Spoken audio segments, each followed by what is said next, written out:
Hello dear viewers, support me by subscribing to my channel and share my video if you like it, and also make sure you comment your thoughts. Now let's start the video.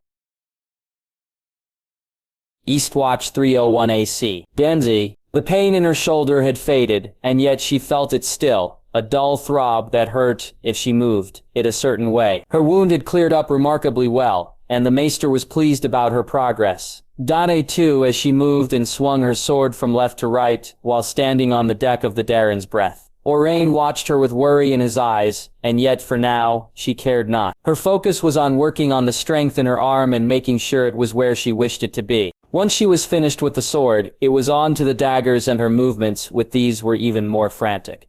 The sword would buy her time if needed. The daggers would bring her vengeance and justice, and so she was sweating heavily by the time she was finished practicing with them. From them it was to the bow, and for the first few moments she simply drew the bowstring tight, and then let it loose without an arrow in hand. Simply building up her strength before she then began to build up her accuracy by firing at the target she had placed at the bow of the ship. It was a routine, one that those around her had gotten used to, and no words from any of them that she should rest or that she was pushing herself too hard would register. She cared not if she pushed herself too hard, as not only did she need to be ready, but it took her mind to a place where it could function. A place where it could concentrate on things and where it didn't dwell on what she feared it would. Yet no matter how hard she pushed herself, eventually, her thoughts would turn to Belwes and to Sandor, and as they had since she'd been told the truth, her tears would fall. "Thank the gods, you're well," Orain said, as he kissed her lips softly.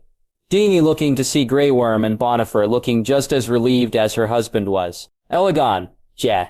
she asked, and Aurene told her that both were well, and it was only then she realized who was not in the room.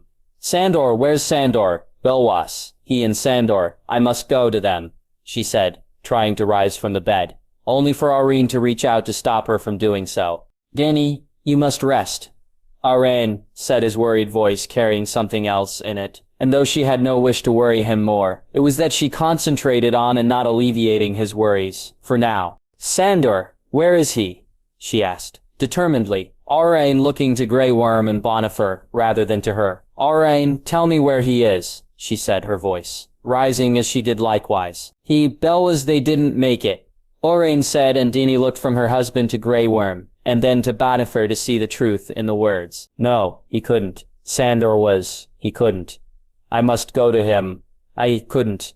Please," she said, her words hurried, and when she felt her husband's arms around her, she broke down and began to sob. She couldn't believe it. The thoughts of him not being there were just too hard for her to take, and though she thought about Belwas too, it was Sandor who caused her tears to fall, and her heart to break. He was her family, her protector. Had it not been for him then, the gods only knew what her life would have been like. A scared and meek little girl, that's what she'd been when he found her. And it was because of him that she'd become the dragon that she was mean to be. Her dragons were only hers because of Sandor. Her aunt, nephew, and brother, only in her life because of Sandor. The air she breathed was because of him, as had he not come to her when he had, then the chances are that just like Viserys, she too would have ended up dead. He couldn't be gone. There had to be some mistake. No one was as fierce or as strong as him, and she knew he'd not leave her alone. She had to go to him, to see him for herself, and so she asked Ren to take her to him, only to find that he could not. "He fell, Dany.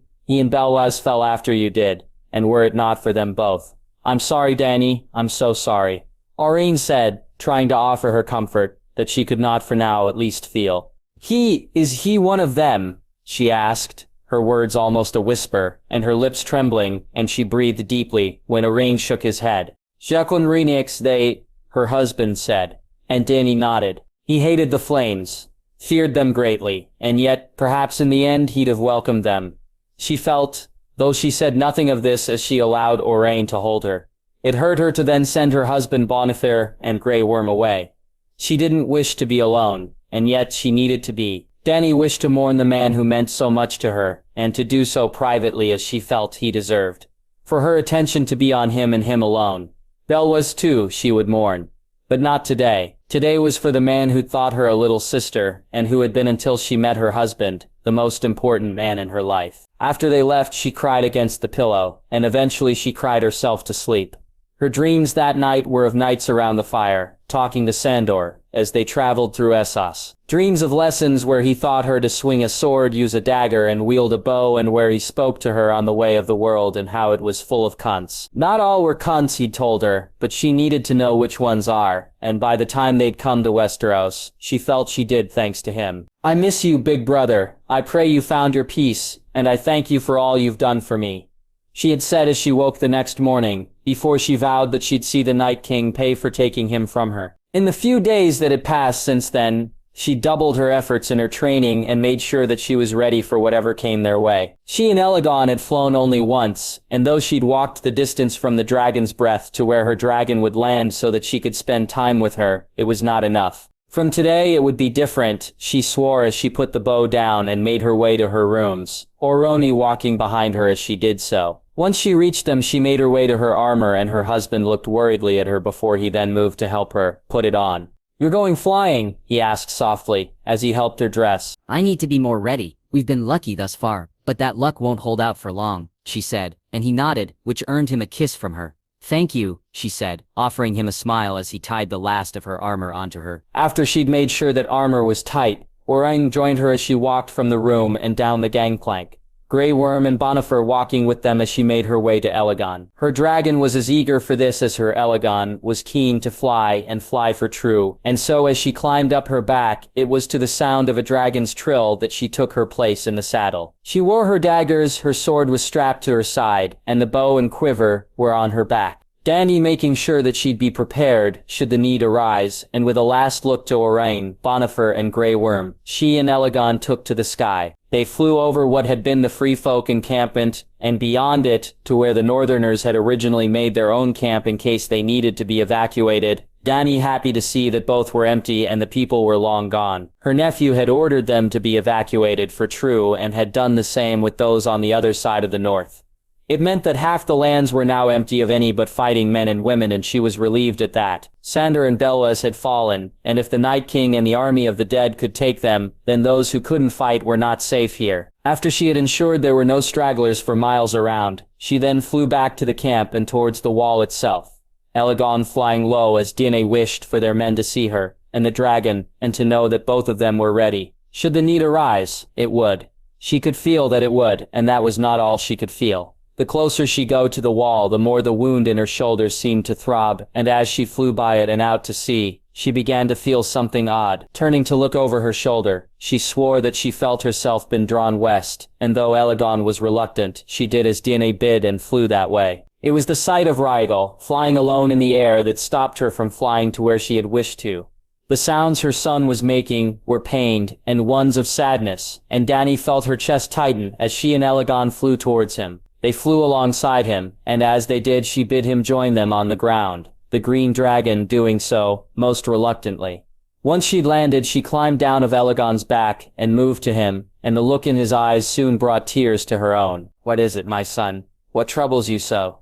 she asked, and for a moment she thought that perhaps he felt her own losses, and so she tried to reassure him that she was well. "I miss him, miss them both. But I'm doing what I must, and I will avenge her, Sandor and Belwas," she said. Yet it was soon clear that it wasn't her concerns that worried Rhaegar. She stroked his snout softly, her fingers brushing over the parts that she knew made Aegon trill. And yet for her son they did nothing, which worried her even more. Where the thought came from, she couldn't tell, but when it did, it was all she could think about. Dany feeling her breath grow shallow and her heart began to race. In her panic, she moved from the green dragon and felt Aegon move closer to her. She needed to know, though, and so with fear and trepidation, she moved back to Rhaegar and asked the question, and prayed. She was wrong in doing so. "Shira, is she hurt?" she asked, and Ritu let out a long wail, a pained scream almost, and Dany fell to her knees as she screamed with him. The night for 301 AC. Aemon, he had welcomed being able to see again. The ability to look upon his kin and see them with his own two eyes. Nights reading books that he had never gotten around to finishing and newer, more interesting ones that he'd not even known had existed. Being able to see the world from atop Sandorex as he flew through the air, and looking on as those who served his family and showed him their truths each and every day. Seeing the way the people reacted when they looked at him, at Dardani and especially at Jay and Elia, all of it he had welcomed. Yet he'd have happily remained blind if it had meant he'd not lived to see the long night fall for true. To wake up in darkness wasn't anything new for him. He'd done it for years after all. For others, it was draining both physically and, more importantly, mentally. It bore down on your very soul, and though he and Tyrion tried their best to keep the men's spirits up, and Sanderix and Ligeron helped in this regard, it did little, truly. Only seeing Jay wielding Lightbringer seemed to have any true effect. But his nephew had others that needed his attention, and so each day, he was not at Castle Black. The men's morale suffered. Knowing that it was being raised somewhere else was all well and good. But Aemon felt it was here that his nephew was needed most of all. So when the bird began to chirp loudly and flew to land on his shoulder, and when Sandorix began to grow impatient for Aemon to fly with him, Aemon was only too happy to do so. Little did he know when he had set off that it was to here that he'd be flying too. The Nightford was not a place he had ever liked or spent any time at, and as he looked down and saw the signs of battle, it was not truly a place he wished to be now either. Sandorix, though, was happy to land next to Radix, and Aemon did welcome seeing his nephew and Sir Arthur waiting to greet him, even if his nephew wore a look on his face that was hard for him to identify. "You got my message, eh?" said with a smile on his face, forced though it seemed to be. I take it this is where you wished me to be," he asked curiously. And Jay nodded. "We must speak, uncle. Walk with me," Jay said, and Aemon nodded as he moved to his nephew's side. He looked at the two dragons who were having their own reunion, and it took him a moment to remember there should be another one here. Where was Rial? Where was Rial? Where was Rial? Turning to look at his nephew, he could see his expression more clearly now, even in the moonless sky. Drexy was drawn, pale, and looked as if he'd not gotten enough sleep. And yet it was the worried crease in his forehead that drew Aemon's attention. It was a worry that he'd soon be sharing, he felt, and once they'd walked a little bit away from the dragons and Saraver had moved to see they weren't disturbed. Drexy turned to him. "Shira, uncle. He has Shira. Shira. Shira. Shira. Shira. He fed and Nathan said. And Maven looked at his nephew with disbelief. Surely he couldn't be saying what he thought he was. "The Night King?" he asked, and though he felt it was a stupid question, it was one he needed an answer to. His nephew's nod doing just that. "How?" he asked, shaking his head. Jay proceeded to tell him what had happened here. How Sekar Garland and his men, along with Shira, had felt the Night Fort not to be a place they could stay in, and so had camped outside. How Randall Tarley and Matsus Rowan, along with their men, had thought them fields, and had not, and how over time the magics that the Night Fort was full of had taken their toll. He listened as Jay told him that he'd arrived to find his men fighting amongst themselves. Garland's men attacked by Randall's and Matsus's, and how had he not arrived when he did? Then he'd have lost them all. "Shira, Jay?" Aemon asked, bringing his nephew to the one thing he actually wished to know. Tyrion took her beyond the wall, uncle. He took her to him. Jay said, his worry overriding his sadness for now. "Why?" he asked. And though Jay answered and it cleared things up, it was not that question he had asked that he was given the answer to. The Night Fort, I believe, is open to him, not so much that he can just walk through it, otherwise he would have done so by now. More the magics there and his own work, more easily together. He used their fears against them. Mathis Rowan believed he was back during the aftermath of the rebellion, and surrounded by traitors. His guilt over my father's death and the losses of Elia, Egan, and Rhaenys forced him to see the Tyrells as traitors, and had there been Lannister men here too, then he'd have seen to their ends. As for Randall, I know not what he saw. JD said, and Damien reached out to place his hand on JD's shoulder. "Shara J. Why would he wish Shara brought to him?" Aemon said, clarifying the question that he'd asked him. "What? Oh, I believe he seeks a queen, uncle, a corpse queen," Jay said, and Aemon shuddered. "You have a plan for her, for our kin?" he asked almost angrily. "I do, which is why I need you here, uncle. I need you with these men, for they'll have need a dragon should he come." Jay said, and Aemon nodded before he remembered Rhaegar. "Where's Rhaegar?" "Jay?" he asked. And as Jay was telling him that he sent the dragon away and was in the midst of explaining why that was, something made him look to the sky, and he saw them before Jay did. "Day," he said softly, as his nephew frowned upon seeing Elegon and Rhaegar flying towards them. They moved back to where the other two dragons were now, looking to the sky too. Sandor seeming far happier than Rhaenyx did to welcome his siblings and mother to the ground. When they landed, Dany almost jumped off Aegon's back and practically ran to them. His niece looking her nephew in the eye and then unleashing upon him, her words angered and pained at the same time. "Where is she? Why are you not with her? Where is my aunt?" Dany asked as she pushed against Jae, who tried to take her into his arms. Finally succeeding as Dany all but collapsed against him. Aemon helped as Jae moved Dany to his tent, his niece looking tired, and though she fought with them when Jae bid her rest, in the end she agreed, and mere moments after laying down, she was resting. Jae looked at him and bid him join him outside, though he himself stayed in the tent for another few moments. And when he did come out, he had left the tent open so that he could see his niece still. "I've warged into the birds near Orion's ship, and hope they got the message that Dany is safe, and here with us," Jae said, and Aemon nodded. "She shouldn't be here, her wound," his nephew said, and Aemon looked at him shocked. What had happened to them all while he was safe and well with Tyrion? "She was hurt?" he asked, though he wished to say more. She lost Sandor and Strong Belwas too. And now this with Shira. I need to speak to the dragons. Uncle, can you watch over her for me?" Gio said, and Aemon nodded, smiling when a few moments later men wearing the Tyrell sigil took up their places near the tent as he went back inside and took a seat beside his niece. It was an hour or so later that Jae came back, and he brought food with him, the smell of which was enough to wake Dany up, and though she asked for Shira once more, Jae bid them both to eat, and so for now she listened. "I need you to send Rhaegar back to Dragonstone, Dany. I thought he'd listen to me, but he can't be here. I can't have him here. Can you do it? Will you?" Jae pleaded. "Sure, Jae. Where is she?" Dara asked, not listening to his request. For now, and Aemon sat and watched his niece grow worried, and then angry, when Jae told her what had happened. "I'm going to her, Dany. I'll not let him.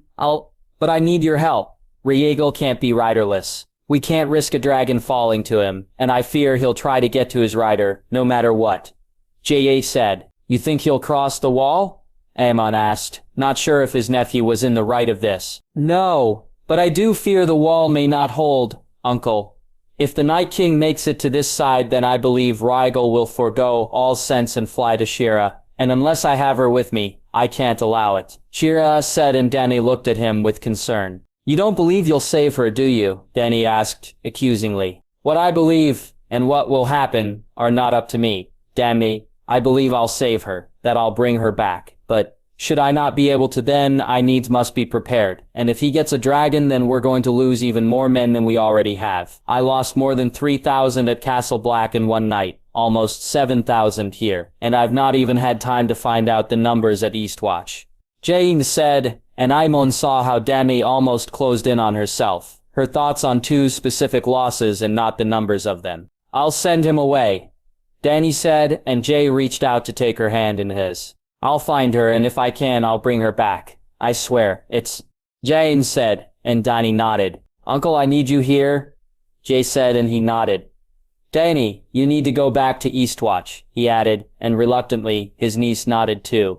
"The night is darkest before the dawn, Dany, but the dawn is coming," Jae said as he rose to his feet and walked from the tent. Ewan offered his niece whatever comfort she'd find in his words, and told her how sorry he was about Sandor and Belwas. By the time they left the tent and made their way to the dragons, Jae was standing there with Arthur and Sora Garland, and his nephew told him to speak to the Tyrell Knight, and make plans for where he would stay. He then watched as first Jae and then Dany spoke to Rhaegar before Rhaenys and Sandor seemed to do the same, and then Dany said her goodbyes to him and to his nephew before climbing up on Aegon's back. Jae wasn't too far behind her, and with a nod to him and Sora Garland, his nephew and Sir Arthur climbed up onto Rhaenys, and then in the blink of an eye 4 dragons became one. Ewan looking on as Jae flew towards the wall while Dany headed east and Rhaegar south. "May the gods be on our side," he said softly, as he turned to walk with Sir Garland back to the camp. Beyond the wall 301 AC, Jaehaerys Targaryen. He fought through the tiredness, and though Rhaenys worried about him, his sister knew that he'd rested all he could. The men needed to see him, and so they'd seen him, he and Lightbringer doing their best to raise the morale after all that had happened. Mathis Rowan had come back almost completely to himself, Jae finding the magic of the sword to work as if it was a bucket of cold water poured over a drunken man. The Lord of Golden Grove had been shamed by his actions, and had begged his forgiveness, for true this time and not for his perceived failings. I should lose my head, your grace, I would welcome it. Mathis said, and Jay shook his own. If anyone is at fault, my lord, it's me. I should have realized the power in that place. I did not. So, I'll ask you to keep your head and to be who I need you to be. What happened here is a darkness that is not down to you, and I know my words won't assuage your guilt. I need you, my lord. Ser Garland needs you and your men. Honor those who've passed by, being there for those who breathe still, he said, and Mathis nodded. Both Arthur and Garland had questioned him if he was wise to place his faith in Mathis after what had happened, and Jay had reassured them that he was. He then spent time with each of the men who'd stayed in the night fort, and together he and Lightbringer had, he believed, seen them back into the light. They would be sorely needed, as would Aemon, and so he was happy to see his uncle arrive, though not so much at what he would need to tell him about their aunt.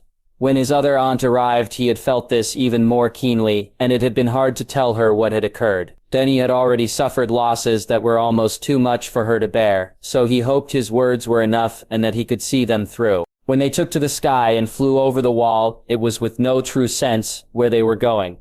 North was all he had in mind. She was north, the Night King was north, and so north is where he would go. Flying over White Tree, he felt the need to land, and so land they did. Rhaenys was not keen on being on the ground, and it was a feeling shared by Arthur too. Yet for Jay, he felt there was something here, and as they walked through the village, he saw what it was that had made him land. The large weirwood was almost calling to him, and he moved to it eagerly. Its mouth was larger than any he'd seen before. The shape cut into it was jagged and large enough to fit an animal, and as he looked into that mouth, he could see burned bones inside. Jay, we should, Arthur said, and Jay shook his head, his hand moving to his knife as he cut the old scar and let the blood drip into the mouth and over the bones. Almost as soon as he did so, he was no longer there, and it was the Isle of Faces that he found himself on. I worried you would not come, Melora said, and Jay looked at her, and felt she looked different to him. Something his expression must have shown her. I am who I'm meant to be now, my prince, and there is much you must see, she said, and Jay moved closer to her as she reached out her hand. She led him into the glade where he'd first met the god he'd killed. The weirwoods almost looking like guardians to him, and he was surprised to see Leaf and all the children were there. Each of them stood by one of the trees, and though he couldn't see them, he swore that behind them stood someone else. Shadows of beings he knew all too well, and it seemed the loaded gods had come to speak to him as well, though none of them did, and it was left to Melora to be their voice and to impart their wisdom and their orders. You are on a fool's errand, my prince. You cannot save your kin. Not how you wish to do so. Further and further you'll be drawn away from where you're meant to be, and you'll not find that which you seek.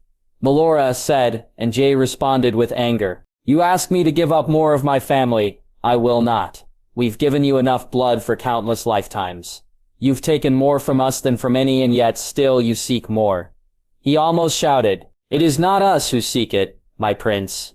We don't control all, much though you may believe we do. Sharrow's lost to you. You'll not find her, and not save her if you continue on your path. Melora said. So I should just what? Forget about her, accept her as a causality of war. I will not. I cannot, he said, his voice softer now, though the anger was there still. We ask no more of you than you can give, my prince. We cannot force you to do our will, only tell you that which must be done. Melora said, and Jay sighed. A choice that was not a choice was soon to be given to him, once more. What is it you wish of me? He asked, and he felt Melora come close to him, her hand touching his head and bringing him to the ground. The images were fast and fleeting, Jay's worries increasing as he looked at each of them. By the time it was over, he was already on his feet, and not even Melora's words were heard to him, as he sought his way from the Isle of Faces and back to White Tree. Yet once more it was not where he was that he found himself as he strolled down the beach of Dragonstone and saw Daenerys walking towards him with purpose in her steps. Why have you not done what you must? She asked angrily, and Jay looked at her with confusion. Done what I must? He asked. Have you not read my journal? Have you not understood? Is all I did for nothing? She said. And Jay felt her despair. I was lost. I had so much to do, he said, and she reached out to touch him, her fingers brushing against his cheek, and he almost leaned into the touch, so comforted was he by it. "Then do what you must, Harris, for the time is at hand," she said, and he was surprised when she kissed his cheek, and at the smile on her face when she moved from him. "I placed my faith in you. Don't let it be for nothing," she said, and she nodded. The snow felt cool on his face, and the sounds of Rhaenix's voice and Arthur's were both loud as he was shaken and shouted at. Though these were shouts of worry and concern, as he opened his eyes and spoke, they soon faded away. "Where were you? You left me?" Rhaenys asked, worried more than sad. He was glad to see. "Not by choice, big sister. There is much I must do," he said, and she for now left it at that. Arthur handed him a cloth, and he wiped the blood from his nose, the knight looking at him both concernedly and with relief, as Jay sat up and then rose to his feet, with no issue. "The gods wished to speak to me, Arthur. This was their magic and not mine own," he said, as he wiped the blood and let it soak into the cloth. "You were here, then you were gone, Jay." "Thankfully for only a few moments," Arthur said, and Jay nodded. "We need to be on the other side of the wall, Arthur. Come, it's time we were away from here," he said, and Arthur seemed just as happy by this as Rhaenix was. "Shira?"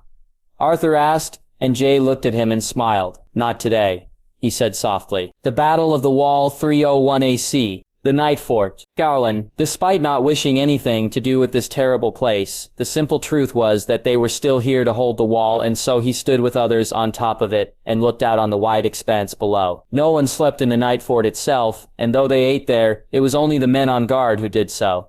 Jay had spoken to him about the magic of the place, and Garland, while not understanding any of it, had accepted what his good brother had said. There was no one who knew more about magic than Jay to his mind. Something that Emmon, after Jay had left, and Shira before she'd been taken, had both told him. He reached down to touch the ruby that he wore around his neck, the ruby she'd given him and had by all accounts saved his life. Were it for that alone, he'd have wished to go beyond the wall to bring her back. Yet he knew he could not. A warrior he may be, but in that battle he was out of his depth, and so he left it to the one man who was equipped to fight it, to see her home safely. Garland hoped he'd be successful. He prayed he would be, and cursed Randall, Tarly, despite Jay saying that in the end it wasn't the man's fault. "Septon," a voice called out, and Garland tried to clear his mind as he moved to where the man was standing. "Out there, Septon," the man said, pointing out to the blackness. Garland looked out and could see nothing, and yet, as he did so, he felt a chill run down his spine. Perhaps that was the reason he ordered the arrows to be set ablaze and fired, and what he then saw as they flew through the air would live with him for the rest of his life. Moving towards the wall was a mass of dead men, or what he assumed was dead men since he couldn't truly see them as more than just shapes. Hearing one of the men scream loudly as he was pulled from the wall forced him and the others to look down to see dead men climbing up it. How they'd managed to do it so quietly was beyond him, but it mattered not. "Stones! Drop the stones!" he shouted, as he moved down the line, and he was relieved to see no one was waiting for a second order. Looking down, he watched as dead men fell into the dark void below, the night welcoming them as they lost their grip on the wall, and fell gods only knew how far, and into what. The thought came to him almost as if it was put there by someone else, and so he ordered the pitch to be lit, and dropped. Garland looking on as the dead who'd massed at the base of the wall burned, and he took some satisfaction in that. A fall, no matter from whatever height, couldn't kill something that was already dead, and he and all those brought to the wall knew the only things that did: fire, dragon glass, and dragon steel. For now it was just the first of them, and as they dropped more rocks and balls of burning pitch, he hoped it would be enough. Where the bird came from, he knew not, and at first he had almost taken it from the sky with his sword. If someone was to ask him later why he had not, then he'd not be able to tell them, nor why it landed on his shoulder, and began to chirp loudly. It was only when he saw the whiteness of its eyes that he knew it was Jay, who had sent it to him, and as around him, they began to run out of stone and pitch, Garland found himself taking his own orders from a bird. Eastwatch. Aurain, she was in no condition to fly, and yet fly she had, and each moment she was gone felt like an eternity to him. That he was not the only one who felt so. was no true comfort, Bonifor and Grey Worm both doing as he was, and while all three of them kept to their tasks, their eyes were continually drawn to the sky as they waited for a sight of Aegon and Dany. When the horn blew, it caught him so by surprise that he stood almost paralyzed until Grey Worm came to move him along. Of all the times for an attack to take place, it would be when they had no dragon to call upon. Though for him, it wasn't Aegon's fire that he wished for right then. Instead, it was to see his wife and see she was well after all. She'd lost and learned. Had he his way then, he'd not have told her about Sandor and Belwys for a few more days. He'd have waited until she was fully recovered before hurting her with the news that the man she saw as an almost father figure had fallen. His wife was stubborn and determined though, and so he'd done as she bid and told her the truth. It had, as he expected, hurt her greatly, though it had filled her with a determination that she'd always shown. Aurane just hoped that determination hadn't led her to do something foolish, and as he, Grey Worm and Bonifer moved into position, he hoped that she'd return soon. "You must take the ships to sea, my lord," Bonifer said, and Aurane shook his head. "Dany, I need to wait for Dany," he said, his worry and desperation clear. "The princess will return, and just like your own, her worry will be about her love. There are people on the ship that need to be elsewhere. The other ships need to be elsewhere. Go, my lord, and go now," Bonifer said as he turned to head to where the fighting was taking place. "Saber Bonifer, you can't." "Grey Worm," he said as the Unsullied moved with a group of men. "The fight is upon us, my lord. Should the Seven will it, then I shall see you and my princess again. If it's my time to fall, then I'll see my love once more. Go, my lord, be safe and worry not about an old knight," Bonifer said as he moved further away from him. "Grey Worm?" he asked, and the Unsullied shook his head. "I fight for Princess Daenerys Stormborn," Grey Worm said, and with that, Aurane was left alone, but for a few of his own men. He looked around at the men on the deck of the Dragon's Breath, and all of them looked worriedly at him and at the fires in the distance. Though he couldn't hear the battle that was taking place, it was clear that one was happening, and as he stood there unmoving, he heard the bird begin to call out loudly. The eagle had been resting on the mast for days, Aurane almost welcoming seeing it when he would stroll the deck, when he woke, or just before he'd go to sleep. In all that time it had been silent, now it was anything but. "Listen to the damn birds, all of you," Jay said. He remembered how insistent his good nephew had been about that, how he'd told them all that when they had sailed to here, Aurane had thought he meant the bird in the cage. That was in Dany in his room, and not this eagle. Now he wondered if Jay and they had left more than one near them both. "Make ready. We sail to open water. Give the orders to the other ships," he said. And as he moved to his position, he saw the arrow being fired into the air. The flame was clear, and in less than an hour, the Dragon's Breath and the rest of the ships were at sea. In the distance, he saw the flames being laid down, and he knew that either Jay or Dany herself had returned, and so he sent for his Marischai and was relieved and worried at the same time, to see it was his wife. Aegon was laying down her fire, and on top of her, Dany looked even more majestic than he had always found her to be. Aurane offered up a small thanks to the gods and then a prayer to see her back to him sooner rather than later. Eastwatch. Laras. The chill came from out of nowhere, the cold almost seeping right into his bones, and somehow he knew what it meant. As he raced through the camp, he called men to his side, and by the time he reached the water's edge, he'd gathered more than 100. He saw Garren standing there, with the water wizards, and looked past his love for once. As the ice began to form on the water, it was different than before, and he saw Garren smile a little, though that smile soon wiped from his love's face when the dead finally came into view. "There are more of them," Garren said as shot clear, not at the fact that the dead had returned, as they all knew they would, but at the sheer number of them which now made the last attack look like a simple skirmish. To arms, he called out, and the horn soon rang out, once, twice, and then the third time. This one long and loud and leaving people in no doubt, the fight was upon them once more. Valorous watched as Nessala and the other water wizards chanted, and the water began to almost bubble as their magic began to take a hold of it. He looked to see that the last of the ships had started to sail away, and he was happy to see them go. Unlike the last time he'd seen the water wizards do their thing this time, it seemed truer, fuller, and he and others looked on in awe as a huge wave began to form up. It must have been more than 50 feet high, and he'd not dare to guess how long, and as one the water wizards moved and turned, and the wave then began to move also. It swept over the edge of the ice and over anything in its path before it turned back towards the sea. Though he couldn't see it all clearly in the dark, he could see bodies beneath the wave, and there were far more than he could even begin to count. As the wave fell back into the sea from whence it came, Loras looked to see Nessala and the other water wizards almost fall to the ground. Garen calling for men and horses to take them to rest. Ride to the other camp, stay with them, and make ready. Should you need to ride further, the boats are or should be where we left them. Make sure they're ready to leave if needed. Garen said, and then he turned to him. Their fight is done for the day. The rest is up to us. Garen said, and Loras nodded before looking back to the ice and sighing. It mattered not how many the wave had taken with it, or that those it had were now no longer in the fight. The army of the dead, it seemed, had more than enough bodies to replace them with, and where it had been empty just a moment ago, the ice was now full once more. Raising his hand in the air, Loras gave the order for the arrows to fly, and fly they did. Their burning tips soon hitting home and yet not making a dent in their numbers. He watched as more ice began to form and the gap between them and the army they were to face began to narrow, and then he and others cheered as the dragon roared when it flew over their heads. "The king?" he asked hopefully, as he struggled to make out which dragon was in the sky. "The princess," Garen said, as he pointed Elegon out to him. "A dragon all the same," he said with a smile that he hoped covered up his disappointment that it was Dany and not Jah who was here. For how long Elegon let loose her flames he couldn't tell. Neither the dragon nor the princess seemed to be tiring, and as he and the men stood and watched he couldn't help but be impressed. Eventually, though, even dragons grow tired and the spears and arrows that had been fired at Elegon and Dany started to come just that little bit closer to them both. Loras found himself almost shouting at them both to fly away, to get away from the danger they were putting them in, though his words would not have been heard given the distance.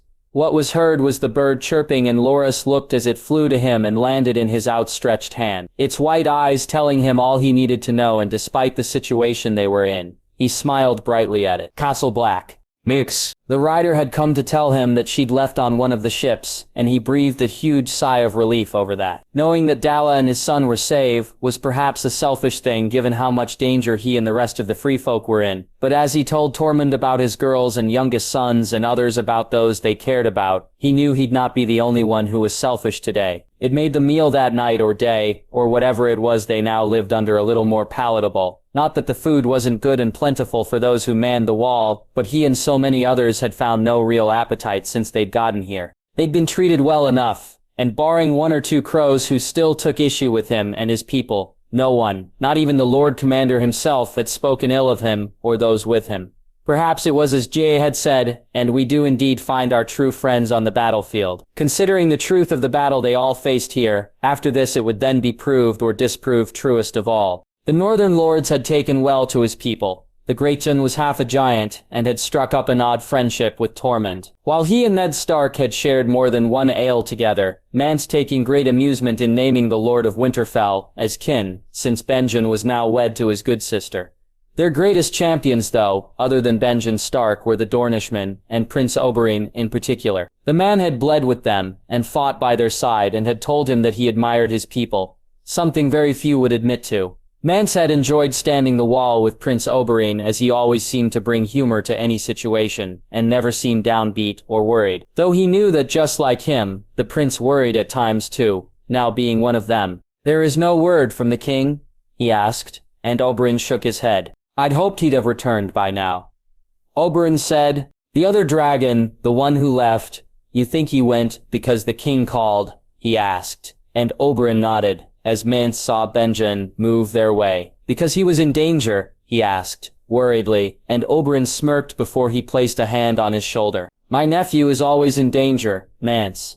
I had thought that I lived a life full of adventure once. In my youth I traveled east and fought for coin. I sought that adventure and placed myself in danger just to feel the beating of my heart. Jay never seeks it out, and yet no man has found it more so than he. So I believe he's in danger and I worry for him. I just don't doubt his return."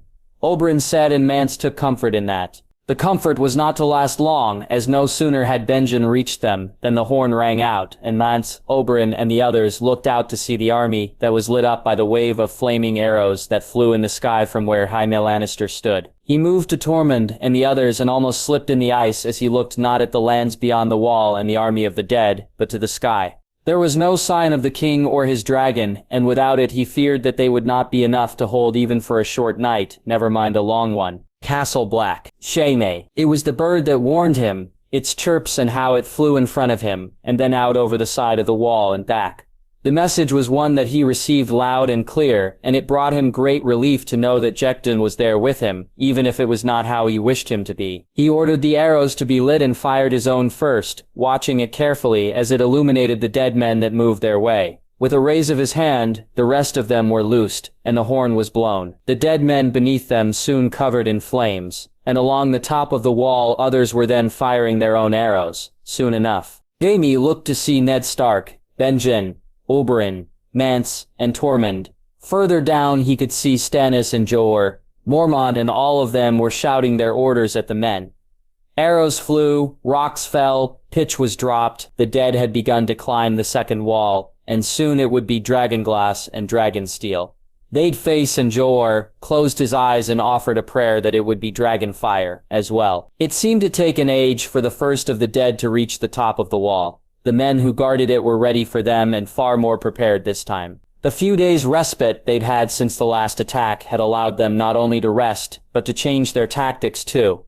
Men now formed up in lines 3 deep, and after facing dead men for a few moments, they would rotate far more quickly. Some of the larger men carried long poles that they would use to push the dead from the wall to the ground far below, and those who'd fought them already had learned the lesson in how to fight them for true. For moons they'd been practicing to fight a certain way, training to face the enemy they now faced. But training and practicing only prepare you for so much. Nothing beats seeing, and now that they'd seen them and faced them, the lessons had hit home. 1 shot, 1 kill, move your spear, hit home, and then pull it back as quickly as you could. And as Jaime watched it being done by one and all, he was impressed greatly. Fire, fire, he shouted, when some men went to take a rest, as all of them needed to be in step for this to work. And the archers who dallied now moved and did as he bid. A few moments later, he hoped that he'd given enough orders for them to be followed without him needing to shout them out. The dead were here, and it was time for him to face them himself. And so words for now would not be spoken. And instead, Blackfire was to be swung. 1, 2, 3, 4, 5, 6. The count went on, and the dead kept coming.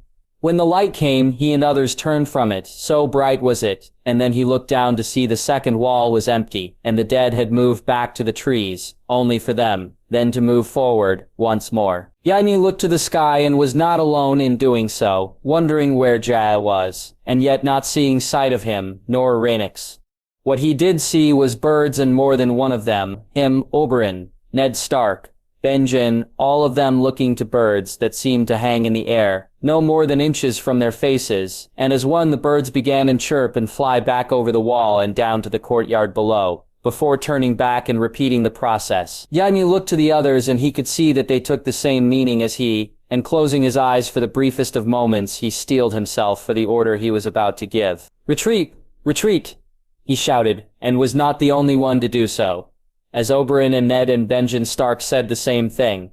As a moment later, so did Mance, Tormund, Stannis, and Jorah Mormont. Castle Black 301 AC. Jaehaerys Targaryen. More than anything, he had wished to go to Castle Black and to be with his family again, but after what he'd seen through the weirwood, he had found the need to know what it all meant was just too strong. He needed to be alone and away from distractions, and at Castle Black, not only would there be questions, but reunions too. So they landed a little distance from it, and while Rhaenys ate, and he and Arthur did likewise, he held the bloody cloth that he'd wiped his nose with in one hand and took Daenerys' journal from his pack and sat down and began to read. He was stunned by some of the things that were said and by what Dany suggested he was to do. So much so that while Arthur ate, he did not. Instead, he just sat there with the food in his hand and looked off into the distance. His mind tried to grasp just what kind of a mind Dany's had and how she'd known all she'd known, and why he'd not read this all before. Now, a small thought coming to him that had he tried to he'd not have been able to. The timing was key and had always been so. His life was all about timing after all, was it not?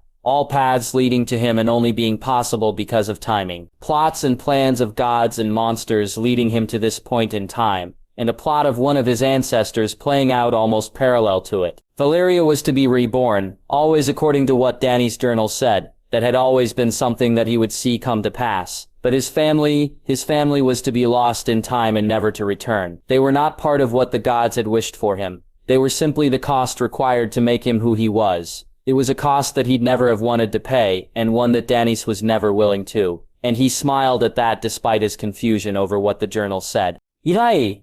Arthur asked worriedly, and Jaime turned to look at the knight and nodded, eating the food for Arthur's sake rather than his own. Once he was done, he walked back to place the journal back in his pack and leaned close to speak to Rhaenys. "You saw?" he asked. "How could she know, Ja?" Rhaenys asked. "She was far smarter than me, Rhae. She looked beyond the lines and saw what they didn't wish her to. I simply accepted things as being how they are," he said, a little annoyed with himself. "I'm ready, Jay," Rhaenys said, and he stroked her snout, as he took out the dagger and made a small cut inside her mouth. He waited until she was ready, and then once she was, he removed Dark Sister and laid it on the ground. Arthur, looking to him, and to Rhaenys in confusion, as his sister coughed and spat the blood out, so it covered the sword. As it soaked into the blade, he cut his hand and let his own blood drip over it, too, watching as the light dimmed before it began to shine brightly, and then dimmed once more. Then once he was sure it was time, he closed his eyes and picked up the sword, warging then into the birds he had left with those he cared about. Loras stood and watched as the bird chirped. Owain made ready to sail, and Dany almost looked stunned to see it land on Elegon's neck. Aemon, Garland, Tyrion, Robb, Cregan, Ned, Benjen, Oberyn, and Jaime. He warged into the birds and sent them to them all, to each of them, and was relieved to see his message was received. His birds chirped on Bear Island, Winterfell, Casterly Rock, White Harbor, and River Run. Jay, looking as Arya, El, Gerion, Genna, Martin, and Bran all took his messages to heart. Then he was in King's Landing, and he looked through Ghost's eyes as Margaery held Elia and sat with Joy and Sansa, with Daisy, Joanna, and Jon, Elaria, Sarella, and Tyen. The White Wolf rising to his feet and moving to his wife and daughter to lick each of their hands and let them know that he was safe and well, as would be the rest of their family. "It's time," he said, when he opened his eyes, and he moved his hands to the cloth that covered the crown on his head. "Your Grace," Arthur asked. "Close your eyes, Arthur. I don't know how bright this is going to be," he said as he knelt and began to speak. The sword and the crown both shining brightly, and yet it was not here he was bringing the light to. When he felt it dim, he told Arthur to open his eyes, and once he did, they moved to climb onto Rhaenys' back. They flew and flew fast, and he closed his eyes once more, looking on as at Eastwatch, the Night Fort, and Castle Black his armies retreated. He looked to the Bay of Ice to see the ships had long since left, and to Winterfell to see that preparation had begun to do likewise. And as he saw Castle Black come into view, it was over. The wall he flew, and one word that he spoke. "Drakers," he said as they burned away any dead thing he saw, as they cleared the second wall, and after a few passes left to fly to the other side. The castle itself was deserted. The men had moved out, and the top of the wall was now unmanned, and so he brought Rhaenys in to land, where his army and his uncles now awaited. He smiled at Tyrion and Jaime as he climbed down off Rhaenys' back, and was happy to see all those he cared about had done as he'd bid. Oberyn, Benjen, Ned, and Mance moving towards him, with Val and Tormund not far behind. "Retreat, Your Grace?" Jaime asked as he looked to the wall in the distance, and Jay nodded as he walked to him. "The battle for the wall is over. Jaime, the war for the dawn is about to begin," he said. Less than an hour later he sat on Rhaenys' back. Tyrion was on Legoron, who stood beside him, and Rhaenys. Just outside the Night Fort, Aemon sat alone, as did Dany at Eastwatch, while behind them the armies moved south. 4 dragons ready to bring the fire, and soon enough he'd bring the light too. The war would not be won today, but what they'd do would ensure it couldn't be lost. I was left to my own devices. Many days fell away with nothing to show, and the walls kept tumbling down in the city that we love. Gray clouds roll over the hills, bringing darkness from above. But if you close your eyes, does it almost feel like nothing changed at all? And if you close your eyes, does it almost feel like you've been here before? How am I going to be an optimist about this? How am I going to be an optimist about this? We were caught up and lost in all of our vices. In your pose as the dust settled around us, and the walls kept tumbling down. In the city that we love, gray clouds roll over the hills, bringing darkness from above. But if you close your eyes, does it almost feel like nothing changed at all? And if you close your eyes, does it almost feel like you've been here before? How am I going to be an optimist about this? How am I going to be an optimist about this? Oh. Oh. Hey, you! Oh! Oh, where do we begin? The rubble or our sins? Where do we begin? The rubble or our sins, and the walls kept tumbling down. In the city that we love, gray clouds roll over the hills, bringing darkness from above. But if you close your eyes, does it almost feel like nothing changed at all? And if you close your eyes, does it almost feel like you've been here before? How am I going to be an optimist about this? How am I going to be an optimist about this? If you close your eyes, does it almost feel like nothing changed at all? Castle Black 301 AC. The Night King. He let them loose, his entire army marching, and beside him sitting on her own dead horse was his bride. The magic he'd used to turn her had taken a little out of him, but it was more than worth it, and once they crossed the wall, he'd get an even bigger reward. Images of the green dragon and of them both riding atop it, filling his mind the closer they got to the wall itself. At Eastwatch, his army had reached the wall, almost, and he'd almost laughed at the pitiful attempts of the Rhonish to stop him. Water no match for the ice that he controlled, and yet it bothered him that these people lived still, almost as much as it excited him to bring their magic under his control. When he'd gone to bridge the gap so his army could take them, he'd been surprised to find that he was unable to do so, as fully as he wished. The knowledge that he'd not rested enough after making his bride something that he'd been annoyed about, soon though he'd feel the magic of the wall itself and see it fall, and he found himself almost eager for it. As he was for what he would find once he crossed the wall, fuel for his army and his magic, and the one thing that stood in the way of all that he had hoped to accomplish. Had the boy stayed at the night fort, he'd have taken him there and then, but he was smarter, or luckier than that. A worthy foe for once, and while that should give him pause, it truly did not. In the end he'd win, and finally after millennia upon millennia, he'd have done what he was created to do. He closed his eyes and looked to see his army climb the wall at the night fort.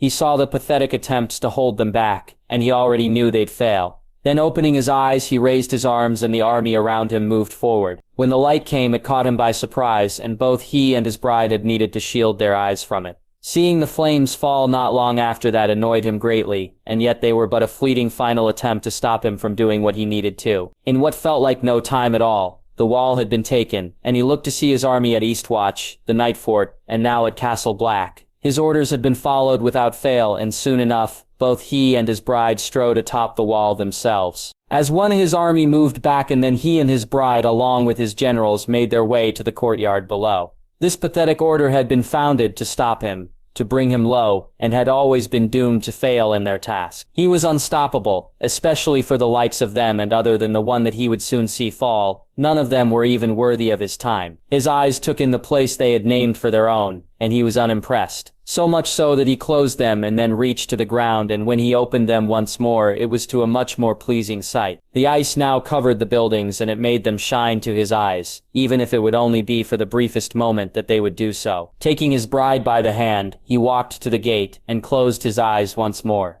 His army was well back, and now that the magic of the wall had been breached once and for all, he turned to face it, and it began to crumble. It took something out of him to make the ice fall where he wished, and even more to form it how he desired. Then he looked on as his army marched up the ramps he had made for them.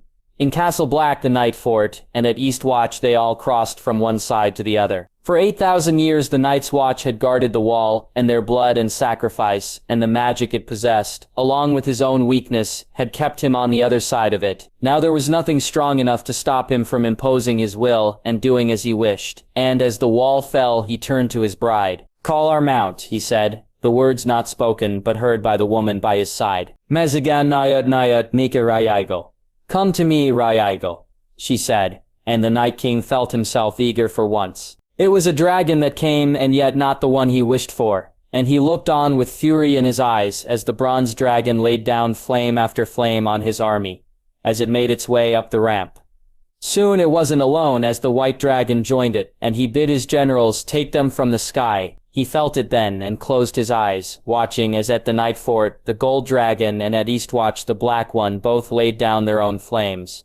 All he could do was stand and watch as the dragons took more and more of his army from him, and as he began to feel weaker, with each and every loss, raising his hands in the air, it was to the animals he called, and he watched as direwolves, shadow cats, snow bears and birds flew, and as the dragons their attention towards them instead of his army. He reached out and looked for the dead to raise and for the living to add to his army, and was shocked to find there were none. It confused him, worried him, and as he and his army moved away from the wall and headed south, he found he knew not what to do. The Bay of Ice 301 AC. Kevin. A part of him had wished his orders were to march to the battle itself, to line up with those other brave men of the West, and to turn back the army of dead men that marched their way. Kevin had surprised both Genna and Garion with the fact that he'd believed what Jay had said about that army even more truly than they had. It was a strange thing for them to see, considering that both had always been closer to Jay than he was. But the Battle of the Shield Islands had taught him not to doubt what it was that Jay knew or could do. Being told by a bird of all things where your enemy was, and then to find that said enemy was actually there, that had been enough for him. So when Jay had told them all that an army of dead men was marching from beyond the wall and that the entire realm would need to unite to stop them,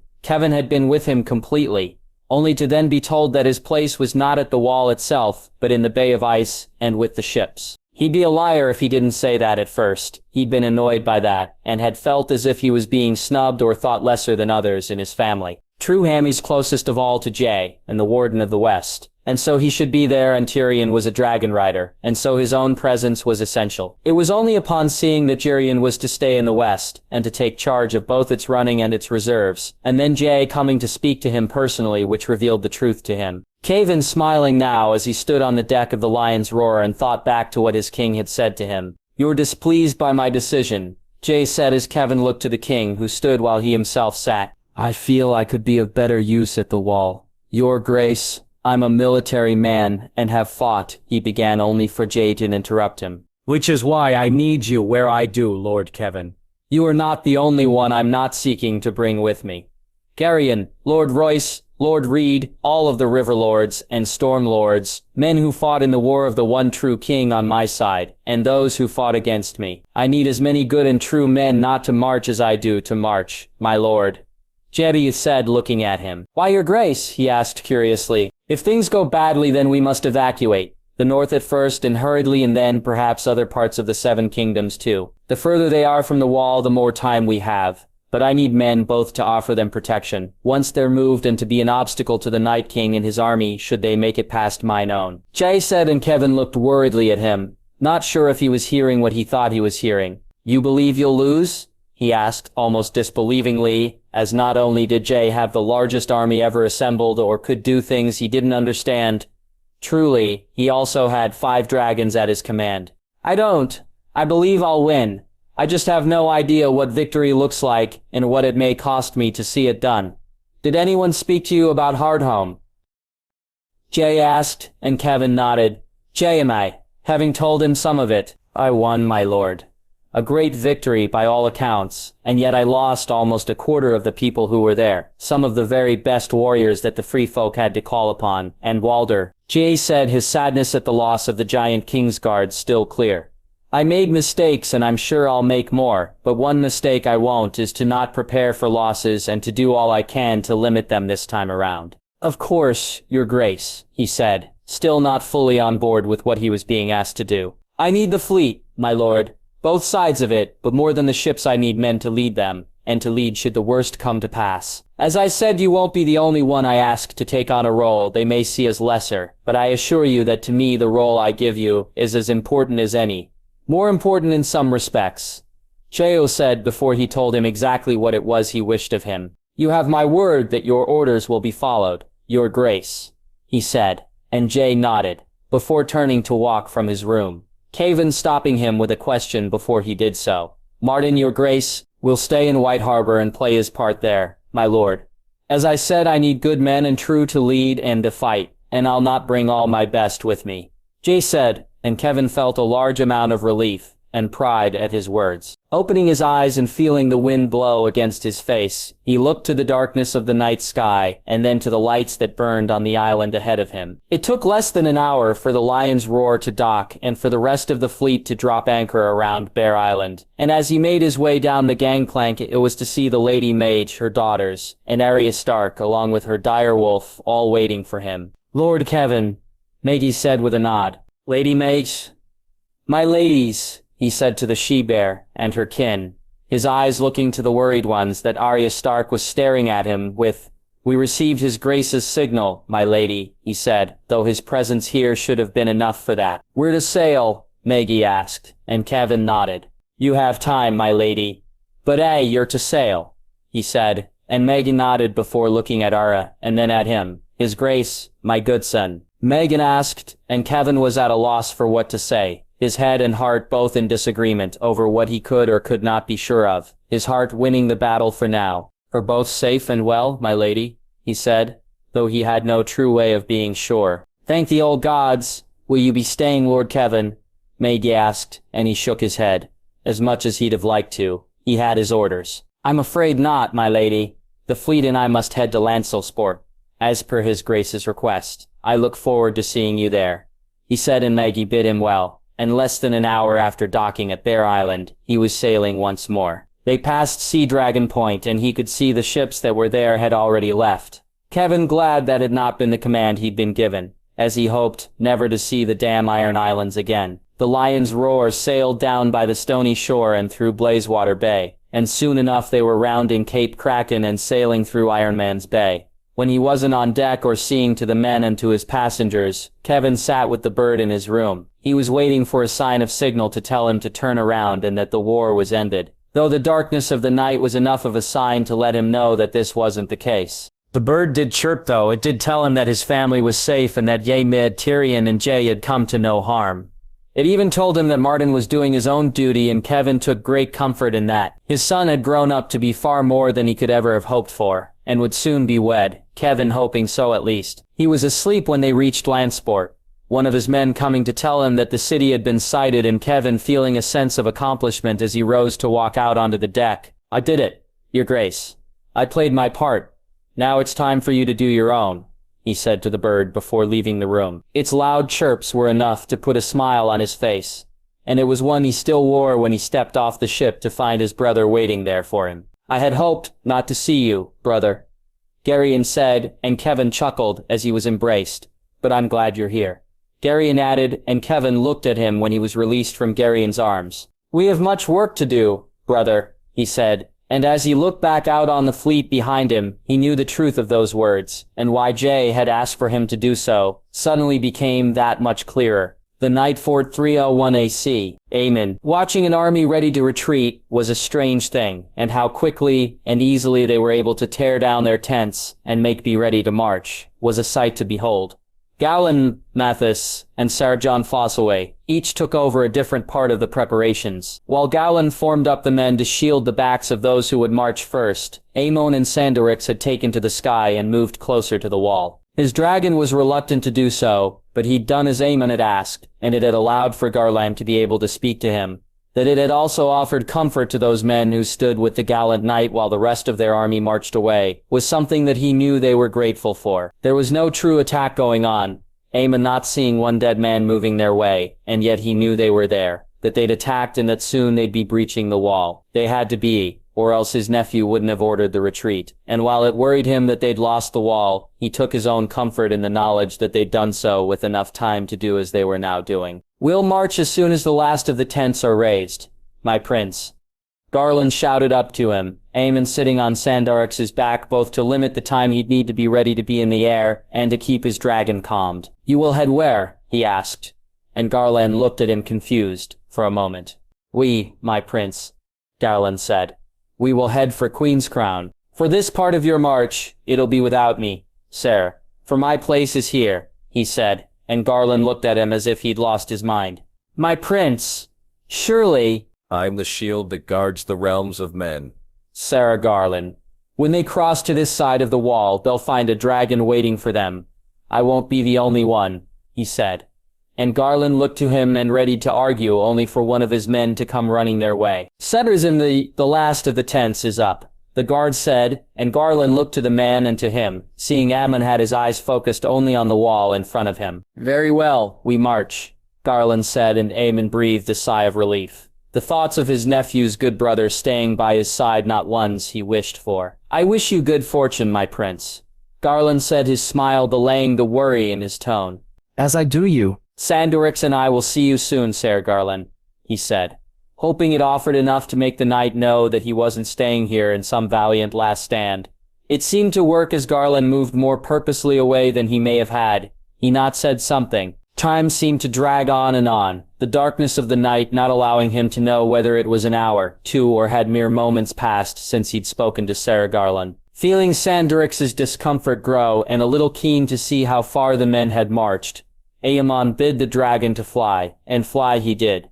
Soon soaring over the men before turning back and taking a look at the wall and then landing back where Garland and the men had made their camp. When Jeh had laid out his battle plans, this had been told to only he, Tyrion, Dany, and Shiera.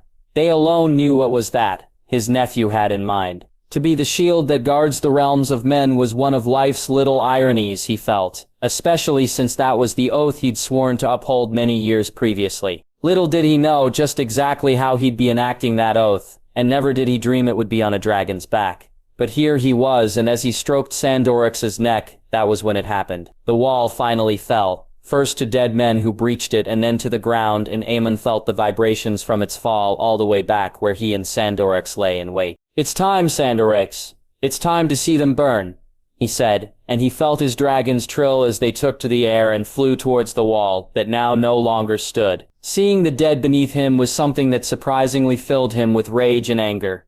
Sandorix too, and it took him some time to realize why that was. It wasn't what they were here to do and what they would do should they not be stopped, nor that they'd brought down something as majestic as the wall itself.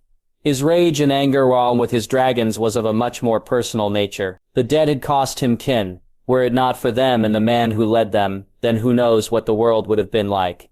Valyria would have stood still, his family would be fuller than it was now, and Shira would not be in thrall to a monster. Rhaegar, Aemon said, almost shouting, and Sandorix didn't let him down. The first arc of fire took out gods knew how many, the second even more, and yet still they came. Sandorix's flames not seeming to make a dent in their numbers, and yet Aemon felt satisfaction in burning them all.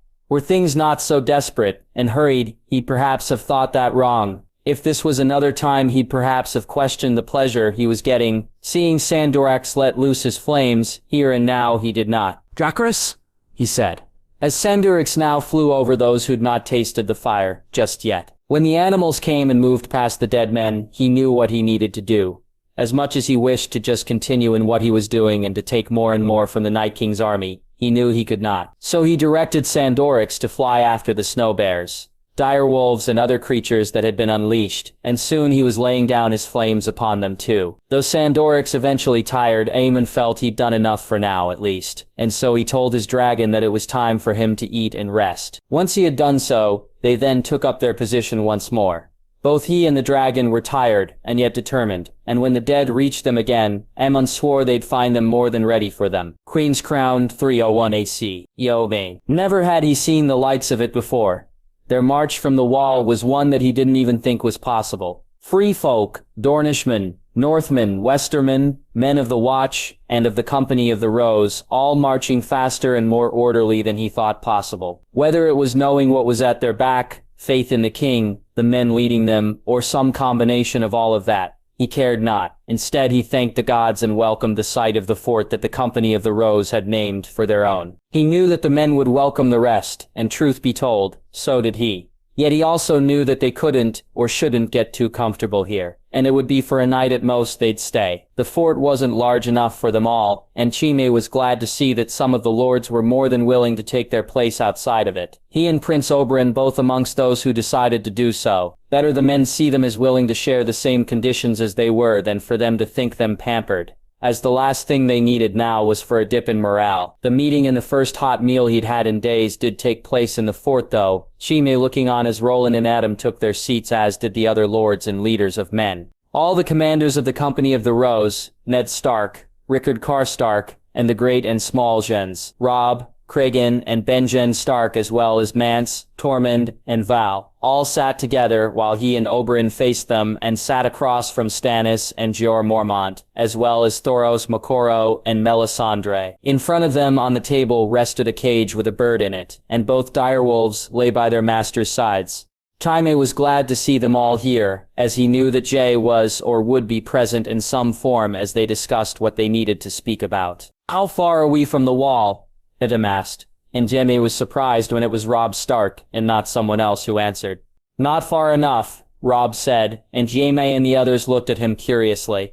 "Grey Wind wishes us further, my lords," Robb added, and Jaime saw Melisandre smile as she looked at the wolf. "Aye, my cousin has the truth of it. This is not where we need to be," Cregan said, and as he finished the bird began to chirp its own agreement. "Queen's Crown is how far?" Oberyn asked, looking to Benjen and Mance. "At the rate that we're marching it'll take us 2 more days," Benjen said, and Jimo saw Tormund nod confirming what Benjen was saying. "I think we need to send those with horses there now, to make it ready to be defended," Torrhen Snow said, and before Mance, Tormund or Val could say anything, the bird began chirping once more.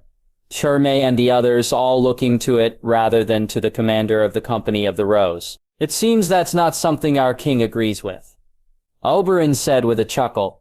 "Are we not to stay there, nephew?" he asked the bird, who then chirped some more. "I believe our king doesn't wish us to make a stand in a particular place. My lords, were that the case then, we'd not have left the wall, we marched for Queen's Crown, and from there further south." Hama said, and though there were some grumbles, most of the lords agreed, and he swore the damn bird was laughing at him when he rose. The meal he ate warmed him some, and he welcomed the soup even more, feeling himself almost content when he made his way to his tent with Arthur and Jors walking behind him. It was more than could be said for the 2 Kingsguard, both of whom wished to be elsewhere. Was he not of the same mind as they? Then he may have taken offense with the fact they had no wish to be guarding him. Though truth be told, it was more that they were showing he was speaking for the king than anything else. "He'll be with us soon, Arthur. You and Jors should rest. We have a long day ahead of us tomorrow," he said, looking to Arthur, and hoping he took his advice. "I remember what day was like, my lord. This is very much not it," Jors said, and all 3 of them laughed. Not at the jape itself, but more because they needed the release. "Aye, you have the truth of it. Rest both of you," he said, and Arthur nodded, and Shemi was glad to see them both walk away, as he went into his tent. Sleep was fitful. His dreams were both welcoming, and very much not as he dreamt of Joanna, Jon, and of Daisy. The 4 of them at a picnic overlooking the rock, and his daughter and son, much more grown up than they were when last he'd seen them. It was the change from that to dreams of a dragon falling, and Tyrion first followed by Jea being overwhelmed by dead men, that woke him up and had him cry out. That cry growing just a bit louder when the dark shape moved towards him, and Jaime reached for his knife. "Jay?" he asked when he saw the wolf was making no true move to him. And he chuckled when he felt the tongue lick his face, his son knowing that he needed comfort and giving it to him as only he could. "All is well, my worries are for naught," he asked, and the lick he got was enough to calm them for now. When they set off the next morning, he knew it was early. The sun hadn't risen yet, or at least it wouldn't have if there was a sun to see rise. It took them less time to reach Queen's Crown than Benjen had said it would, though they hadn't stopped and had eaten on the way, which was perhaps the reason for that. Seeing the town even in the darkness was impressive, and while the fort the Company of Rose resided in wasn't large enough for their armies, Queen's Crown was close to being so. "G did this?" he asked Oberyn, as fires were lit and torches placed where they could to bring some light to the town. "Aye, he sang the buildings back to being." "Jaime, the free folk have built some new ones too," Oberyn said, pointing out the wooden ones, "and the roofs were all them.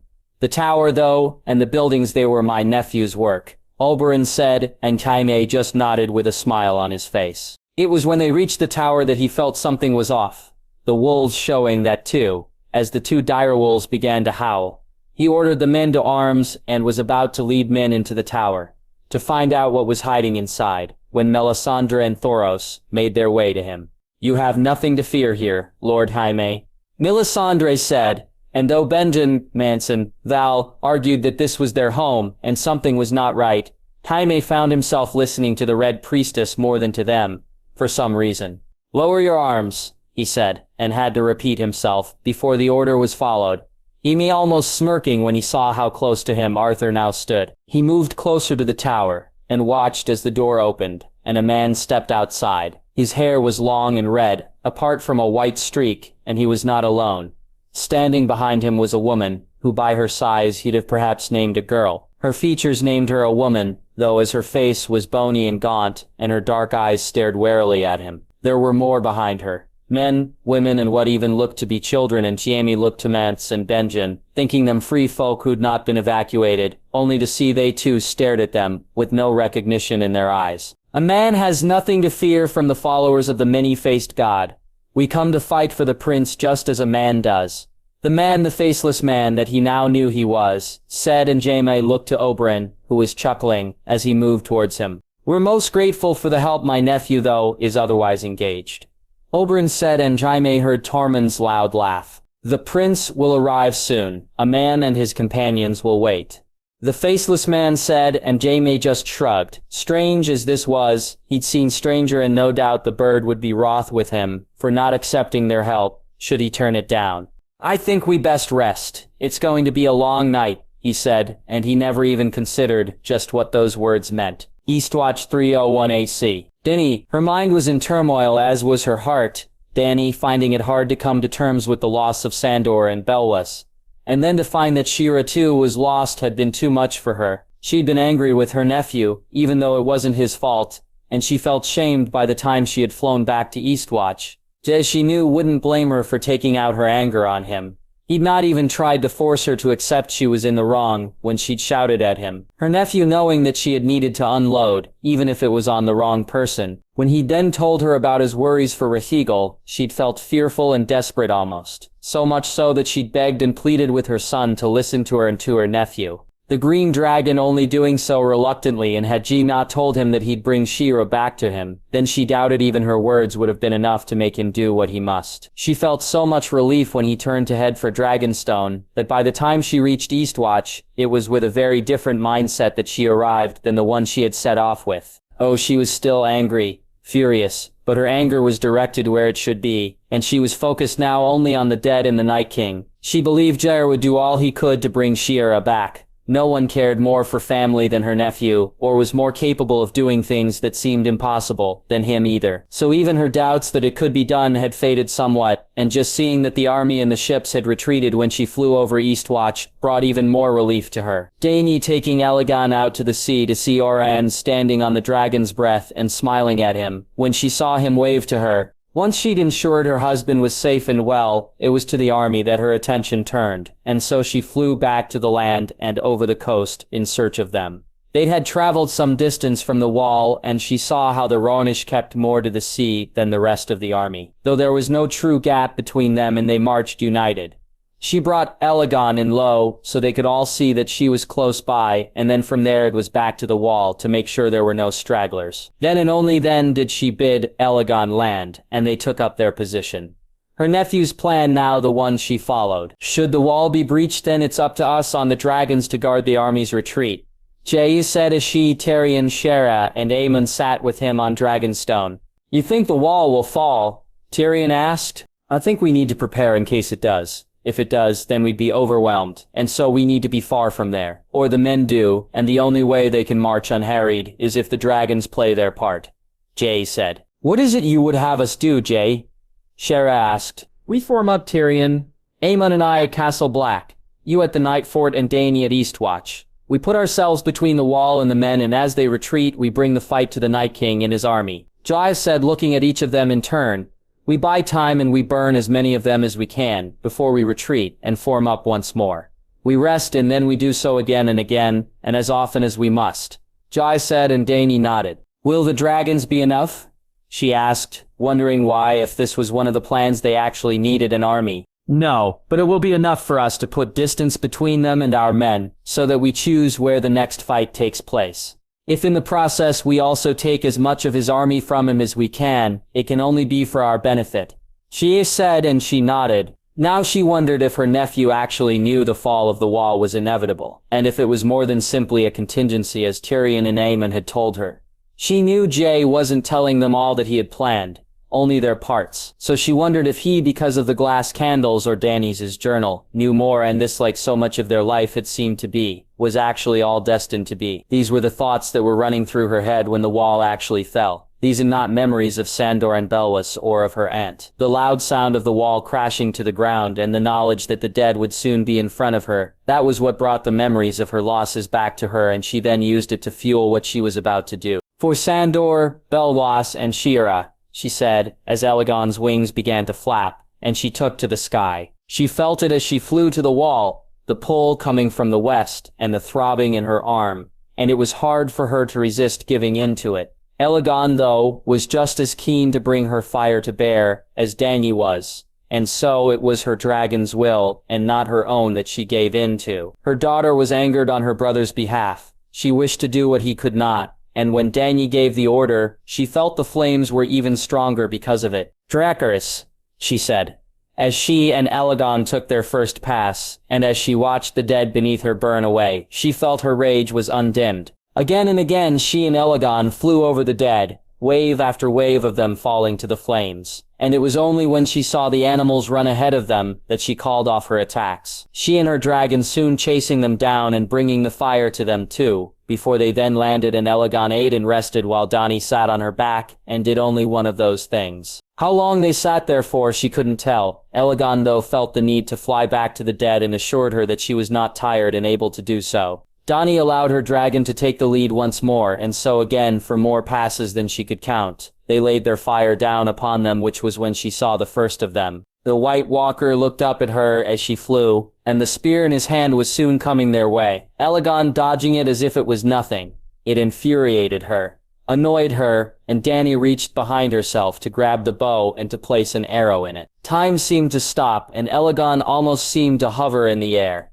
Dany felt the spear that glanced off the armor that covered her dragon, and then she let loose with her arrow, and watched as it hit, not the White Walker but the dead horse that it rode upon. Both it and the White Walker fell to the ground, and Dany quickly grabbed another arrow, aiming it as the White Walker moved to his feet, and this time her aim was true. The arrow hit home, and she smiled as the White Walker exploded into 1,000 pieces, while around him countless dead men fell, and then and only then Dany willed Elegon to fly south. "For Sandor," she said softly to the air, as she and Elegon left the dead in the wall behind them. Castle Black 301 AC. The Corpse Queen. She was in a prison, one with no walls and no doors, and she feared there was no way out of it.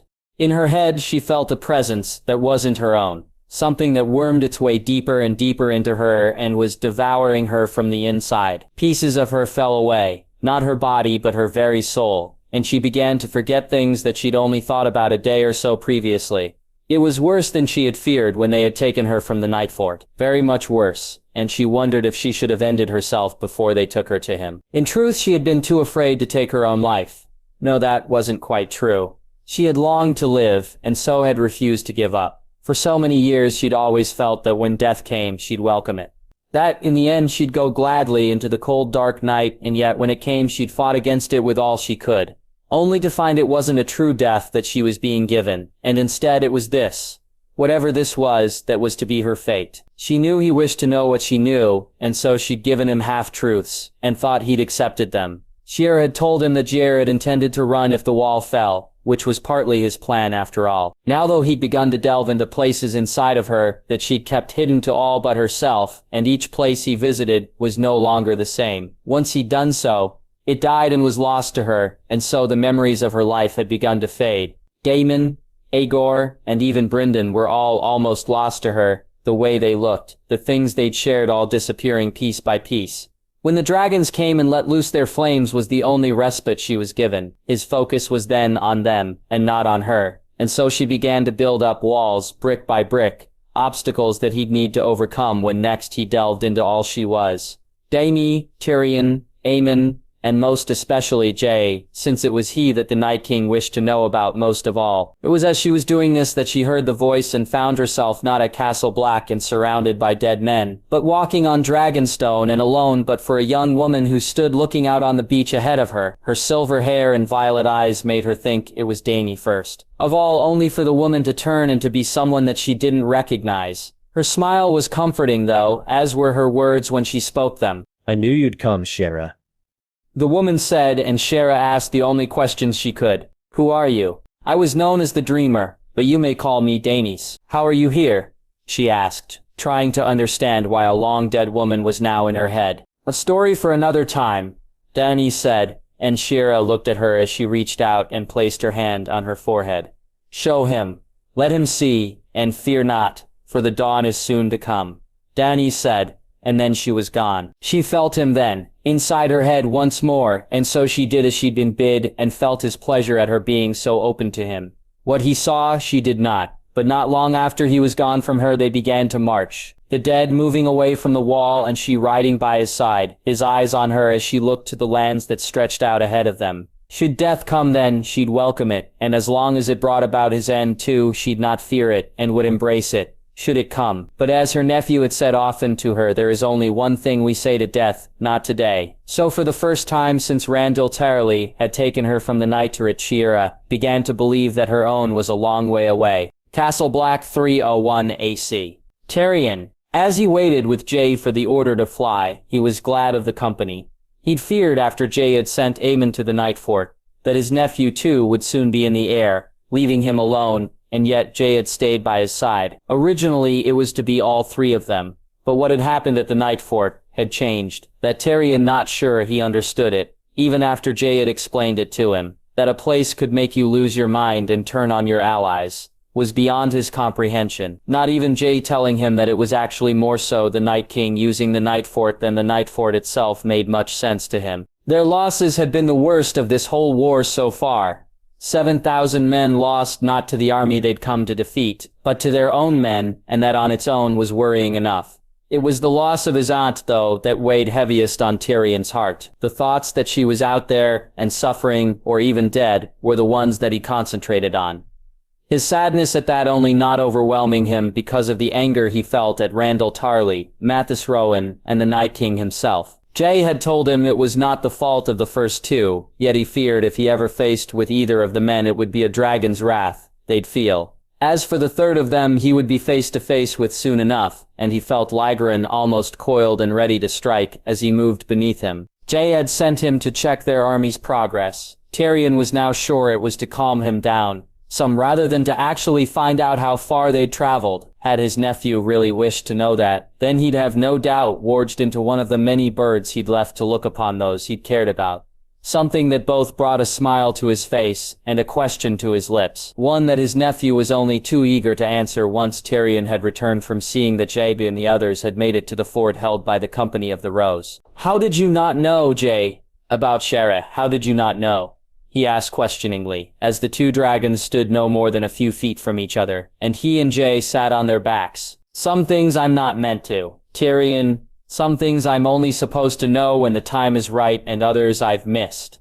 Jay said the second half of the answer, causing his nephew's voice to almost tail off. "Miss?" he asked, even though he knew that perhaps Jay wished not to speak on it. "We were never to hold the wall, Tyrion. And yet, certain things were to happen regardless. Daenerys' plans and the gods' plans were not quite the same. In some cases, I've been following one more than the other." Jay said, his eyes focused on something in the distance, and not on Tyrion, as he spoke. "And now?" he asked curiously. "Now I'm following only one," Jay said, a small smile on his face as he spoke. His nephew could at times be enigmatic. Some things he kept closer to his chest than others, and Tyrion felt that whatever this one plan was, it would be one of those things. It should annoy him, and yet it did not.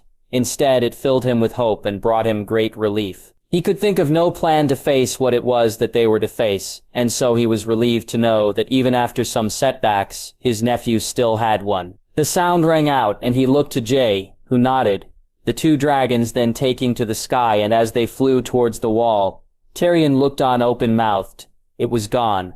No longer there. Something that had stood for thousands of years was now nothing more than a pile of ice. He turned to look at Jay, and saw that his nephew was wearing a much different expression. There was no shock in his eyes, no worry on his face. Jay looked determined, and when Tyrion saw him point at the army of dead men that were moving over the icy rubble, his own determination was what he began to focus on. "Dracarys," he said as Lygarin let loose while a little way to his left.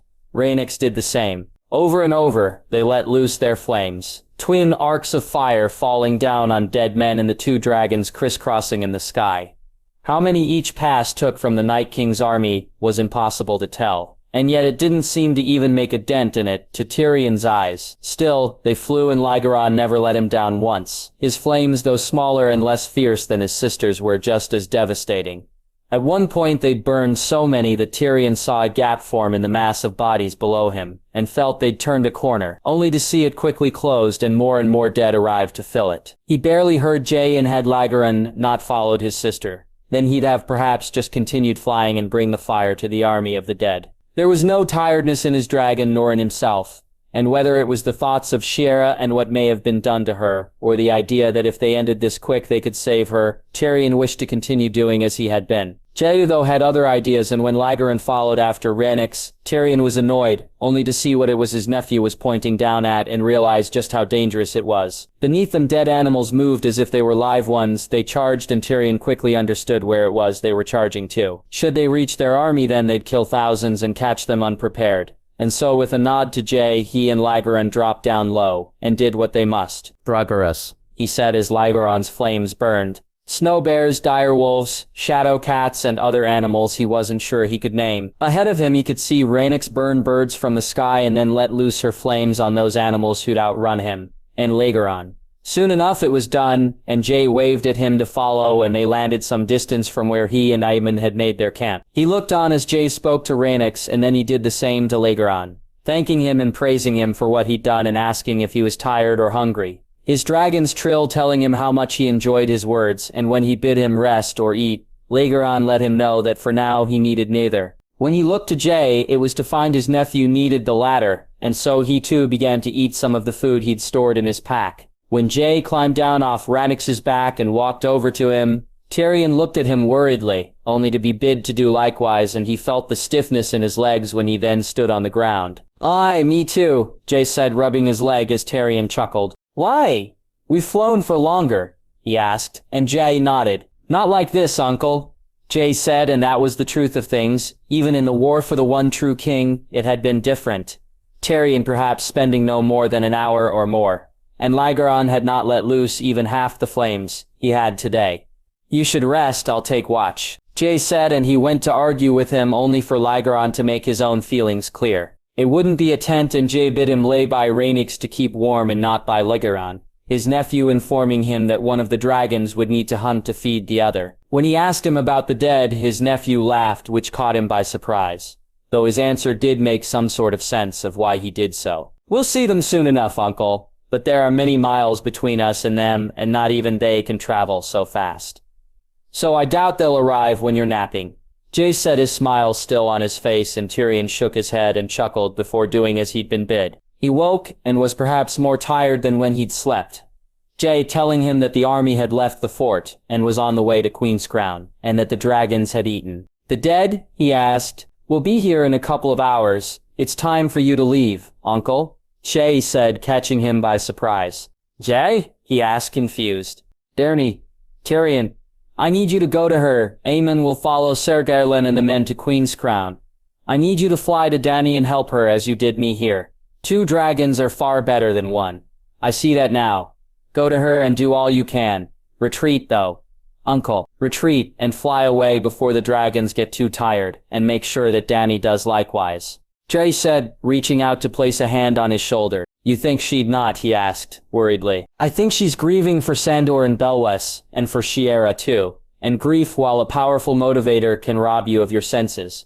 I know this more than most," Jay said, and whether it was his parents, his family, or the 2 guards he'd lost, Tyrion wasn't sure who it was that Jay was referring to. Perhaps it was all of them. "What about you?" he asked, and Jay smiled. "Rhaenys and I know what we must do. We can't win the fight today, Tyrion, nor can we win it tomorrow. All we can do is make him suffer for every mile he sets foot in the north and bide our time until we can," Jay said, and Tyrion nodded. "Be safe, nephew," he said as he moved away. "You too, uncle, Last Hearth, the Dreadfort, Hornwood, White Harbor, Tyrion. Tell Prince Garin to use the Last River, Weeping Water, Broken Branch, and the White Knife," Jay said, and Tyrion said that he would, and within moments was flying east. It was the army he came across first. They'd passed the gift, and when he landed in front of them, Loras and Prince Garin made their way to him, Tyrion quickly passing on Jay's orders and then heading off in search of Dany and Elegant. He found them where he hoped they'd be.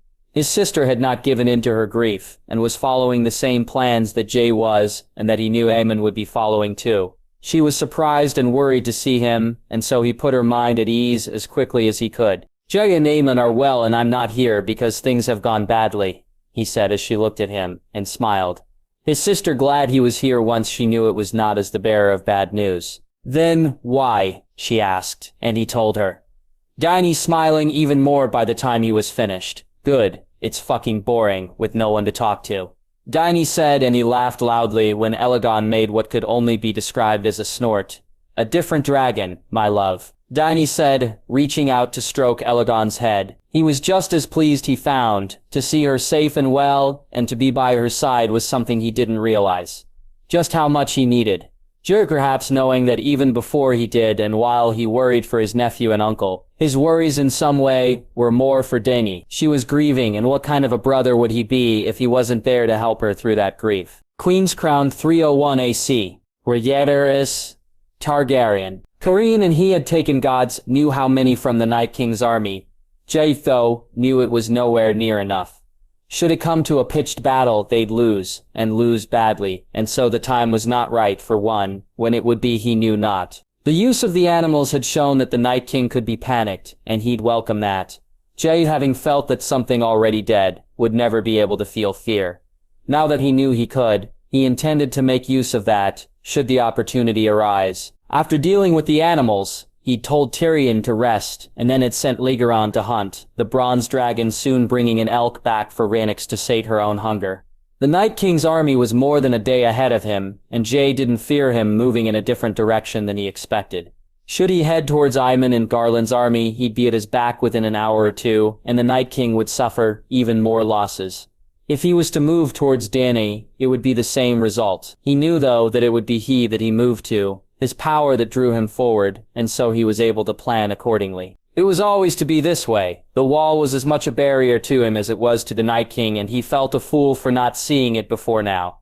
He'd thought he'd read all that he needed to in Dany's journal, and that his plans were sound. Maybe it was the Norther in him, the idea that the wall would do what it had always done, one that he'd not been able to let go of. I should have listened to the dragons, he said with a bitter laugh. Let him pass and bring all 5 to bear. That's what he should have done.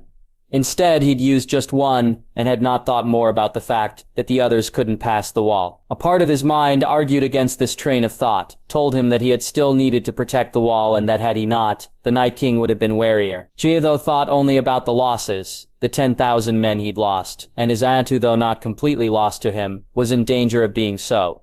His sister deciding then was the time to offer up her own thoughts. You can't keep doing this, Jag, Rhaenys said, catching him by surprise. Doing what? Blaming yourself, concentrating on the losses and not on those you save, she said almost angrily. Are those losses not on me, Rhee? Was it not my orders that brought them here?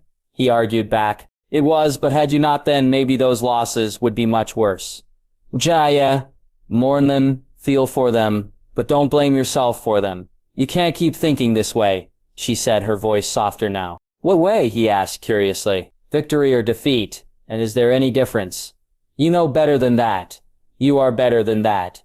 Do what you must, but stop second-guessing yourself, or else we're lost, she said, and he closed his eyes to reach out to her, and let her certainty be his own. When Tyrion woke, he told him what he needed to do, the plan coming to him not long after he and his sister had spoken.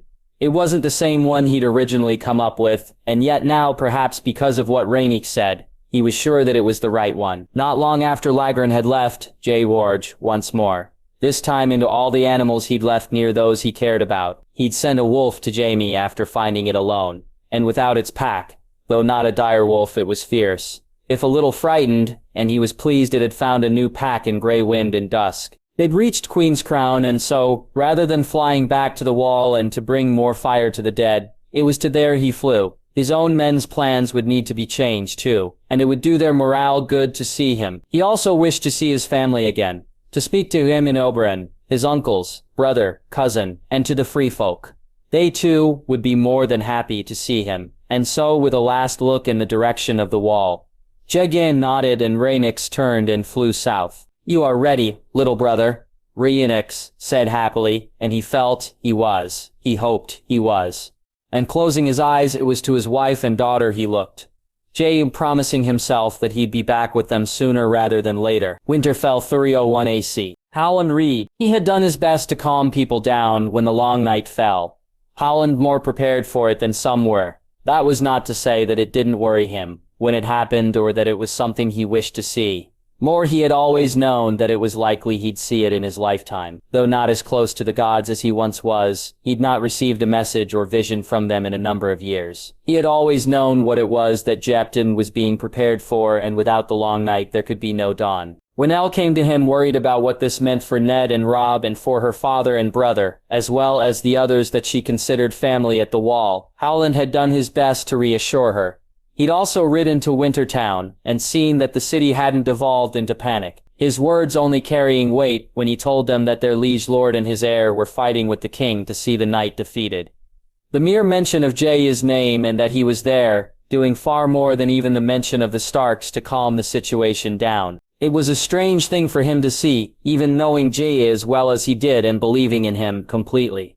To see men and women of the North look more to a dragon than a wolf was not something that most would have expected to happen. Though Jaime was a wolf too, and it had been he who had finally led Ned Stark to begin to howl, that there were so many men and women who'd come north in search of a better life, and that they had done so pretty much at Jaime's behest. That only added to how the king was thought of as being more important to them in some ways than the Stark in Winterfell was. See that torches are lit and hung in the streets, that men are posted and fires are kept lit, so that people can always find an escort or help, should they need it, he said to Sir Jacelyn Waters, the young man being one of those that the people of Wintertown rallied around. "I will, my lord. You'll return?" Jacelyn asked hopefully. "Aye, on the morrow," he said, and almost chuckled when he did so. The thoughts of knowing when morrow had fallen in a world of darkness being ones that amused him a little. "His Grace will see us through this," Jacelyn said emphatically, and whether it was to him or to himself. Howland couldn't quite be sure, but he welcomed the sentiment all the same. He rode back to Winterfell and saw the torches there were burning as brightly as they could, and for the next few days, all seemed well enough. People were worried about their families and Lady Elle more than most seemed to be withdrawn. But no one broke, and their spirits were as good as he could have hoped for. Sarah Roderick helped him out greatly, and his own men did their best to rotate the guards and to keep him abreast of who, if anyone's mood was turning to despair. As for his own, while he worried about the lack of news he received from the Wall, and thought often about Jenna and his children, his spirits were high. Or they were right up to when the first of the birds chirped and the reality of what he now needed to do hit home. It caught him by surprise, so much so that for almost an hour he argued with the bird, until he realized that it was pointless, and that he was just wasting time. That wasn't the only realization he had either, as he then remembered that others had their own birds too, and so he hurried to the Lord's chambers and found Lady Elle in a state of much distress. "Howland, gods, does this mean Ned?"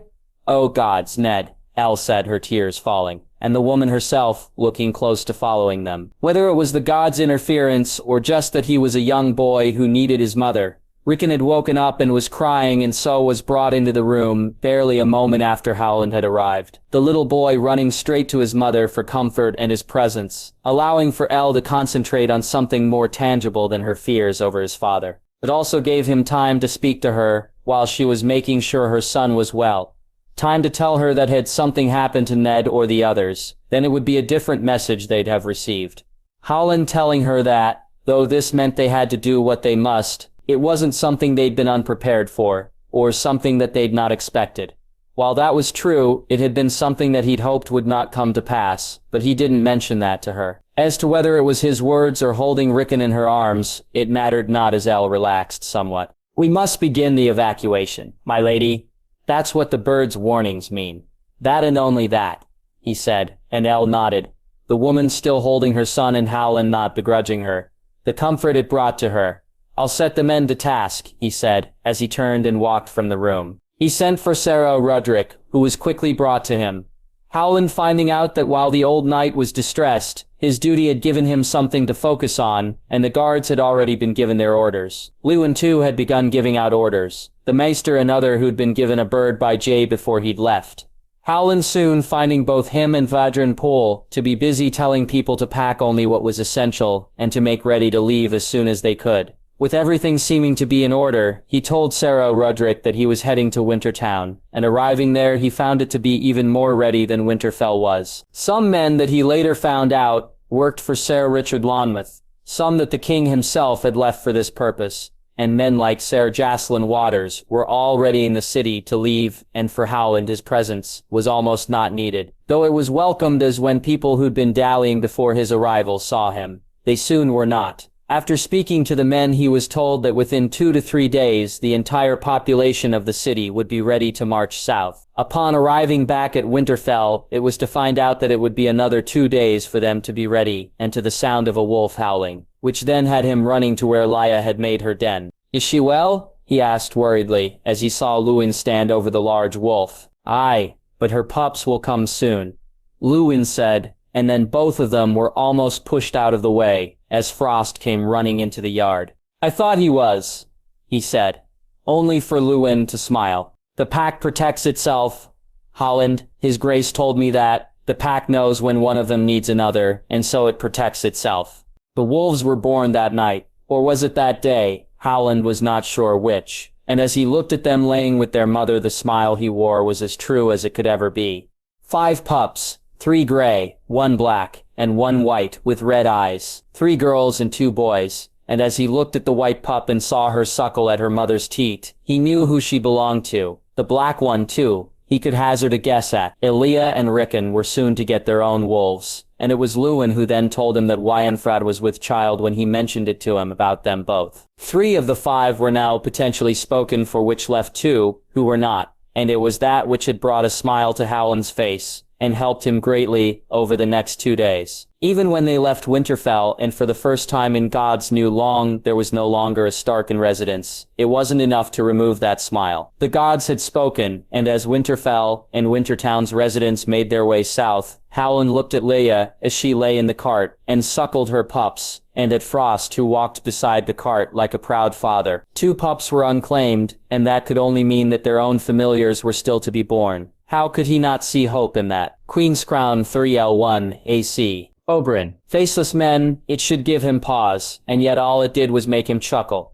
The entire realm, a long-thought dead prince and people, free folk, red priests and their warriors, and now faceless men, those along with wolves and dragons his nephew had brought together to fight this fight. And Oberyn wished that Elia could see what her son had done. Someday he hoped to speak to his sister again, and to thank her for the letter she had written, and the words that had made him see the truth of Jay, the words that had made him name him his kin. It was a strange thought, and one that he'd once have only thought possible when his own time came.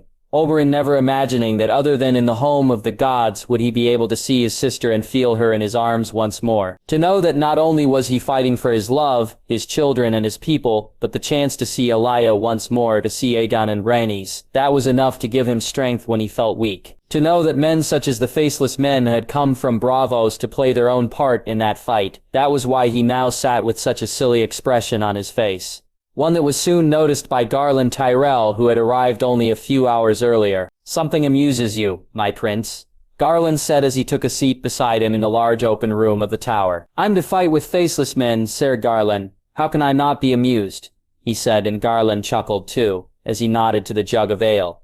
Oberyn moving his mug when Garland filled his own. "They don't give you 'cause you concern," Garland asked as he looked at him. "I find myself keen to see them in action. Usually the only people who don't get to speak about it afterward," Oberyn said, and Garland shuddered a little. "His Grace?"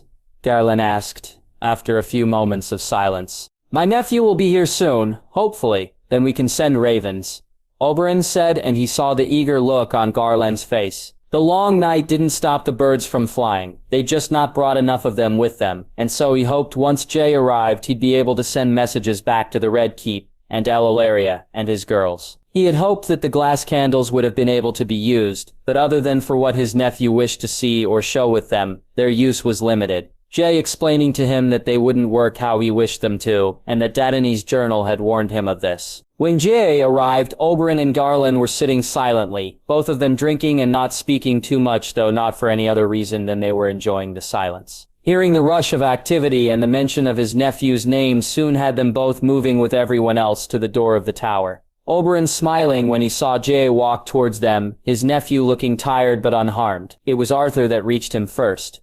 Joris then racing to his nephew's side just as quickly, and by the time Jay reached the door he'd drawn a crowd. "You are well, nephew?" Oberyn asked, and Jay nodded, a small smile on his face though his tiredness made it dimmer than usual. "I am, uncle."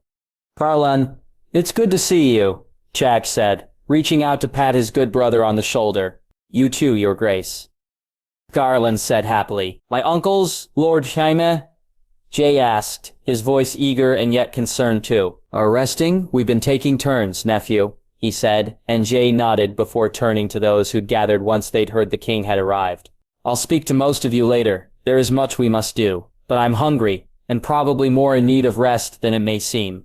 We have time as for now, we're not at risk, so take as much comfort in that as I do," Jay said, and he saw that the words seemed to have the effect of relaxing those nearest at least. Though Jay and Rhaenix's presence may have been enough for that alone. Tormund, Mance, Ned Stark and Jaime Lannister all made their way to his nephew by the time they had reached the large open room. Cregan, Robb, the Small and Greatshawns, Torrhen Snow, Melisandre, Thoros, Makoro, and the leader of the Faceless Men as well as the girl he'd heard referred to as the wife, all soon joining them, other than Prince Aemon, Benjen Stark, Val, and the brothers of the Night's Watch. It had seemed all had heard of the king's arrival. "Lord Hand," Jay said, smiling when he saw Jaime Lannister.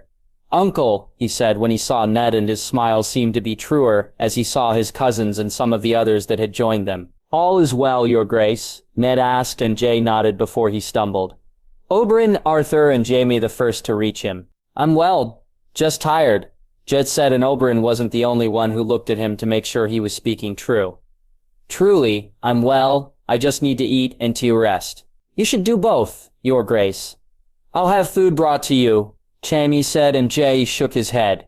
"I'll eat here, and we can speak on things, and then I'll rest," Jay said, and despite him and Jaime both wishing he'd go to his bed now, his nephew's determination was clear for all to see. "Of course, your grace," Jaime said, and as Jay took his seat, each of them moved to take their own. Some finding no room just stood, and he caught his nephew's smirk when the plate was put in front of him. "Something amuses you, nephew?" he asked, his own smirk on his face as he did so. "Never did I think that my eating of a meal would draw such an audience," Jay said with a laugh that others including himself joined in with. Chinya's appetite was something Oberyn welcomed, as at times he didn't eat enough, and by the time he'd finished, Aemon, Benjen, and Val had arrived along with more lords of the West, Reach, and North, and the men of the Night's Watch. Oberyn watched as his nephew drained a mug of warmed milk and then asked for one of water. This one he sipped as he looked at them. "My uncle Prince Tyrion has gone to join my aunt. They have their own orders, and though I've adapted them somewhat, they know what they must do. The wall has fallen, not just been breached, but is now no more," Jay said to gasps, Jerry or Mormont, looking at Jay with disbelief. "How much of it, your grace?" Jer asked. "All of it, Lord Commander. It and the castles are no more, and though I've only seen some of it with mine own eyes, I know this to be true. The wall was never meant to be held, it was to be used simply as an obstacle to the Night King's path. The war was never to be fought there. I see that now," Jay said, and Oberyn wasn't the only one who heard the regret in his nephew's voice. "So it's here we fight?" Tormund asked worriedly. "Not all of us know," Jay said, and though questions were asked, his nephew would say no more on it. "For now, at least, we have time. The Night King is traveling slowly, so we have some time. But I tell you to make ready to move by the morrow, or the day after. Those who can should begin to travel further south right away. As for me, I need my bed, and so I'd ask you to forgive me for not saying more at this time. I know you all have questions, and once I've rested I'll answer as many as I can," Jay said, rising, and Oberyn rose too, following his nephew from the room along with Ned and Benjen Stark, Aemon, Jaime, Arthur, and Ser Jorah. "You truly well, nephew?" he asked, as they walked. I am. I'm tired, uncle. Truly that's all that's wrong with me. I'm tired. And though I wish to speak on many things and have plans that must be made, I fear my mind is not right because of that tiredness," Jay said, sounding just as he said he was, tired and in need of his bed. Sleep, we'll speak when you wake, he said. And Jay nodded. I've seen Ilaria and the girls, Uncle, Daisy and the children. Jaime, Aaron, Rickon, Wyanfried and Alice. I've seen our family, and though the long night worries them, they are as well as we could wish for them to be. My wife and daughter too, as are my sisters. Jay said, his smile the truest one he'd worn since he'd arrived. Then think on that as you sleep, Jay. Jaime said, and Jay nodded. Arthur and Jorah took up their places on the door, and a few moments after he'd entered, Oberyn felt the need to look into the room to make sure he was indeed sleeping. He could see Joe was laying on the bed and already out to the world, and he found the sight both peaceful and comforting, as did others when he told them that he was truly asleep. Over the next few hours, he helped with preparations as they made ready to move further south. Oberyn seeing the rising discontent at the thoughts of nights intense rather than the comfort the town offered. His nephew's words, though, had hit home with him.